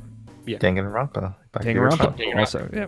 Like those games that, Final Fantasy VII, like those games that like don't leave you with that, but like really make you deal with it and kind of like feel the consequences of that. Very good. Interesting that none of us chose Journey, which I feel like a lot of people would. It's true, yeah. It is like that's such a, yeah. Not that didn't have an impact on me, but that's it's a special case, I think. Yeah, that's also an interesting game for me, where I feel like I love Journey, but never connected with me in quite the same manner as everybody else. Mm-hmm. I always say that Brothers is my journey. Yeah, that's fair. Because like I liked Brothers, but it didn't connect with me as much as everyone else. So, Jake P47 on Twitter.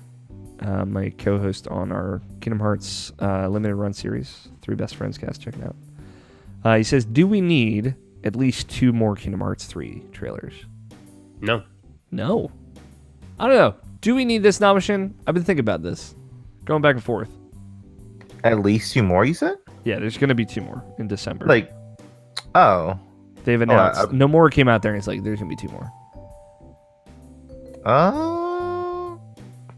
Well, probably not, no. Like, it should be fine by now. Yeah. Like, other than, like, the launch trailer and I think the hype trailers are what they need to be right now. Like, they even did, recently just did an American trailer where it was just, like, an actual, like, I think that's the one they're showing in movie theaters, too. Just, like, just one that's, like, not with the theme song, stuff like that. Just, like, an actual, like, trailer 'Cause I know like Tim Geddes had like a big problem with like the way they've been like presenting that game, which I can agree with. But like yeah, like them putting out an actual trailer that way, like I think that was really impactful. So I think they're good for it, but like just let them do what they want. That's fine. Yeah, I think like we don't need to watch this trailer. The last trailer shouldn't have happened. It was kind of like my takeaway of like the Xbox One, where that showed like in my opinion a little bit way too much. I've already forgotten it, so that's I try to do at least. Yeah, there are images from it impressed upon my brain. Luckily, I didn't hear it with audio, so I didn't. Yeah, that's been a recurring thing you can be lucky about these trailers. Some audio mishaps. Yeah, a lot of weird audio, but like I just saw visually what happened because like there was kind of like an unveil of who's going to be voice acting one of the major characters because the voice actor died. I didn't hear that, so I'm not going to know that. I'm not going to be jaded going into it or anything like that. Yeah, like that last show was the only one. The one before it was like a lot, but whatever. They're certainly showing a lot. We've talked about it on this show. I've talked about it on the limited run Kingdom Hearts series with Matt and Jake, but it's a matter of like without context, literally anything Kingdom Hearts means nothing. I could tell I went on a little rant last week about Kingdom Hearts 3D, and like without knowing like really how that plays into anything, like it's hard to spoil anything. So like seeing these characters and blah blah, like it doesn't take away the impact of like where those character stories are going to go in that game. At this point, like you got to be so in the weeds with Kingdom Hearts, like it's hard to ruin it for someone. I'm sure there are big spoilers out there that someone could tell me and it would be a shitty thing, but not from a trailer, I don't think. So yeah, do your trailers, blah blah blah. I'm not going to watch them. Like we are literally so close at this point. We're so close, and that's great. But I'm ready to just sit down and play it. I'm trying to figure out the days I'm taking off work for that, and I'm pretty excited. That's it. Those are the only questions. Thanks everyone who wrote in. Yeah, those are good questions. Video game deaths, very difficult question to answer, but important nonetheless. We talked about it a little bit a couple weeks ago. No one in my life has ever died. I've never had like a family member die or anything like that. Close or otherwise, like I've never had to deal with death. So if video games, I've never been to a funeral. I've never been to a funeral either. Yeah. Yeah. My grandfather died before I was born. Grandmother died before I was born. Then my mom's, then basically like my like de facto grandmother passed away, but she passed away literally as me, my dad, and my sister were in the airport to go on vacation. And so my mom demanded that we go on vacation, and she just flew out for the funeral, and we didn't. So. Oh wow. Otherwise, yeah, nobody you've been close to has died, I assume. Yep. I'm lucky to say so. But yeah. Let's throughout the show. If you want to follow the show, you can follow it on Twitter at Irrational Pod. You can also follow it on Instagram at Irrational Passions. George Cruz does a great job running those. Out there doing some work. Putting in work. He's getting some social features ready for Game of the Year. I saw one. Did you watch the one that he made? Did he make it today? It was yesterday, I think. I might have. It was just Shapes and Beats, that one. What a video game. What a video game. He's making social features for Game of the Year to lead up into the end of the year.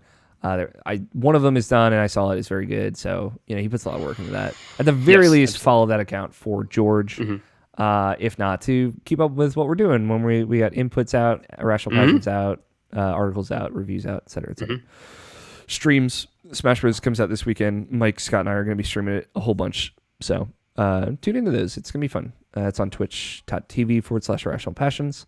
Other stuff, rate and review us on iTunes and Stitcher and Google Play and Spotify, wherever you listen to the show, wherever you like it.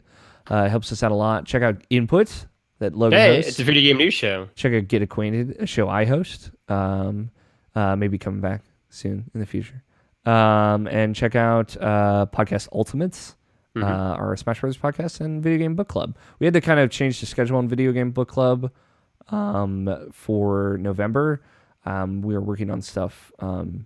So just hang tight. We got some stuff coming for it that's pretty cool. So we're gonna get back to Ori and the Blind Forest sometime this month. So don't fret if you've been missing out on book club. Everything else, Irrational Passions, irrationalpassions.com. That's the place to go. We're still waiting to resolve our Game Awards bets. So no bets this week, but we'll bring it back for the last couple of weeks, starting next week. So that's it. That's the show. Thanks for coming on, Logan. Yeah, Especially on short notice. absolutely. I appreciate it. Always a pleasure. Yeah. Hanging out with you, good words. I mean, This is fun. Good to hear like a more complete thought In-depth, on Red yeah. Dead, of like, as someone who's just not really played it, it's good to have like that somebody at least talking Yeah. about it on the show. again, I'm curious to finish it, but yeah, we'll see. Yeah. Thank you, Nobshin, as always. Mhm. Just for everything. Just for existing, yeah.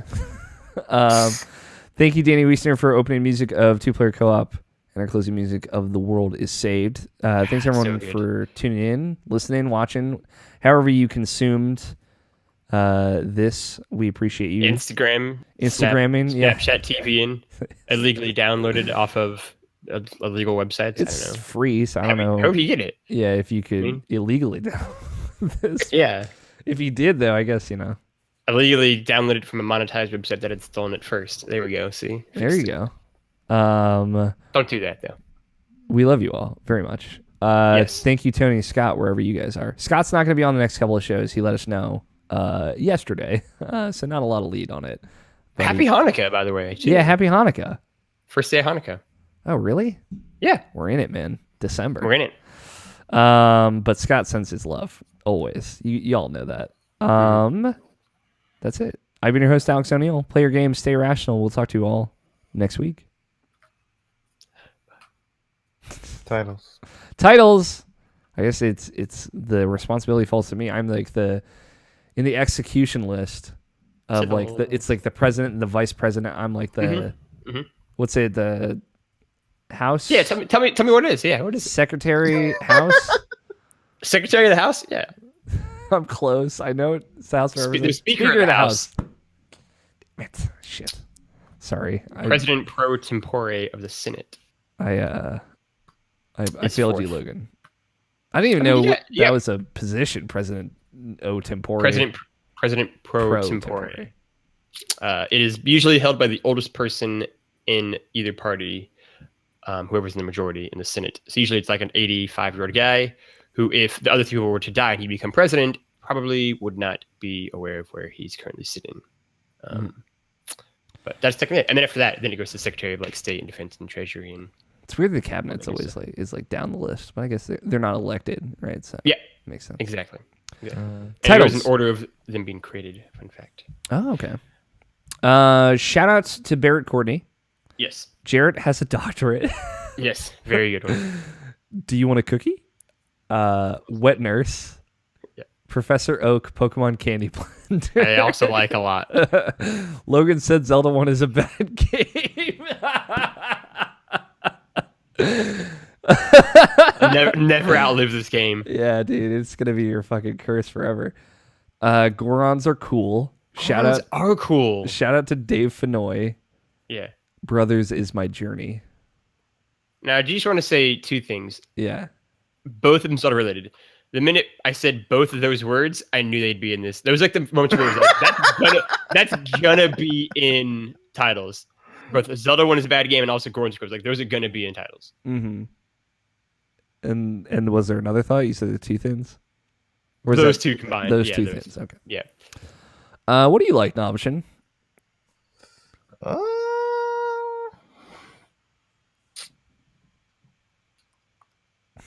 I like. Kitty Blender is fucking funny. It just makes me laugh. Yeah, I either the Professor Oak or Logan said Zelda 1 is a bad game. Yeah, it's really funny. It's just funny for the sheer shock value of it. What do you like? Logan? I do appreciate the fact that like there are two shout-outs on this list. That's how you know it's a Logan Wilkinson episode. Yep, it's true. Okay. Fuck you, Trevor. Get off my back about shout-outs. I don't know. So I like Jared has a doctorate. I really like Jared as a doctorate too. It's just such a dumb, funny thing. Yeah. Candy Blender is good, obviously. Zelda 1 is a bad game. I will acknowledge is it's a bit that we've continued now. And it's funny. It's all right. So any one of those three, I'd say are pretty good. Also, Gorons are cool. I just want to reiterate that. They are cool. They eat rocks. They do eat rocks. Professor Oak Pokemon Candy Blender is good. Nabashin, do you want to say the title? And Logan, do you want to say the episode number? I mean, 404? dude. What? I did say it. I can say it, yeah. It's episode 404. Oh, I don't need to say it though now, do I? Do you no, I'll say like the Professor Oak Pokemon Candy Blender part, and then you say, do you want me to write it down for you? Or do you remember it by heart? Rational Passion is 404. There's a whole little you're listening to Irrational Passions podcast episode. You're listening to Irrational Passions. Are you gonna write it in the doc or I'll write it down, yeah, I'll write it. Okay. I feel like I got this. I've done the podcast for 70 episodes. Yeah. I mean, technically, I guess I've done like multiple podcasts for multiple episodes. I also had Shout to West Wing and RIP. Okay. Do I start it or do I go? You start it whenever you're ready. Okay.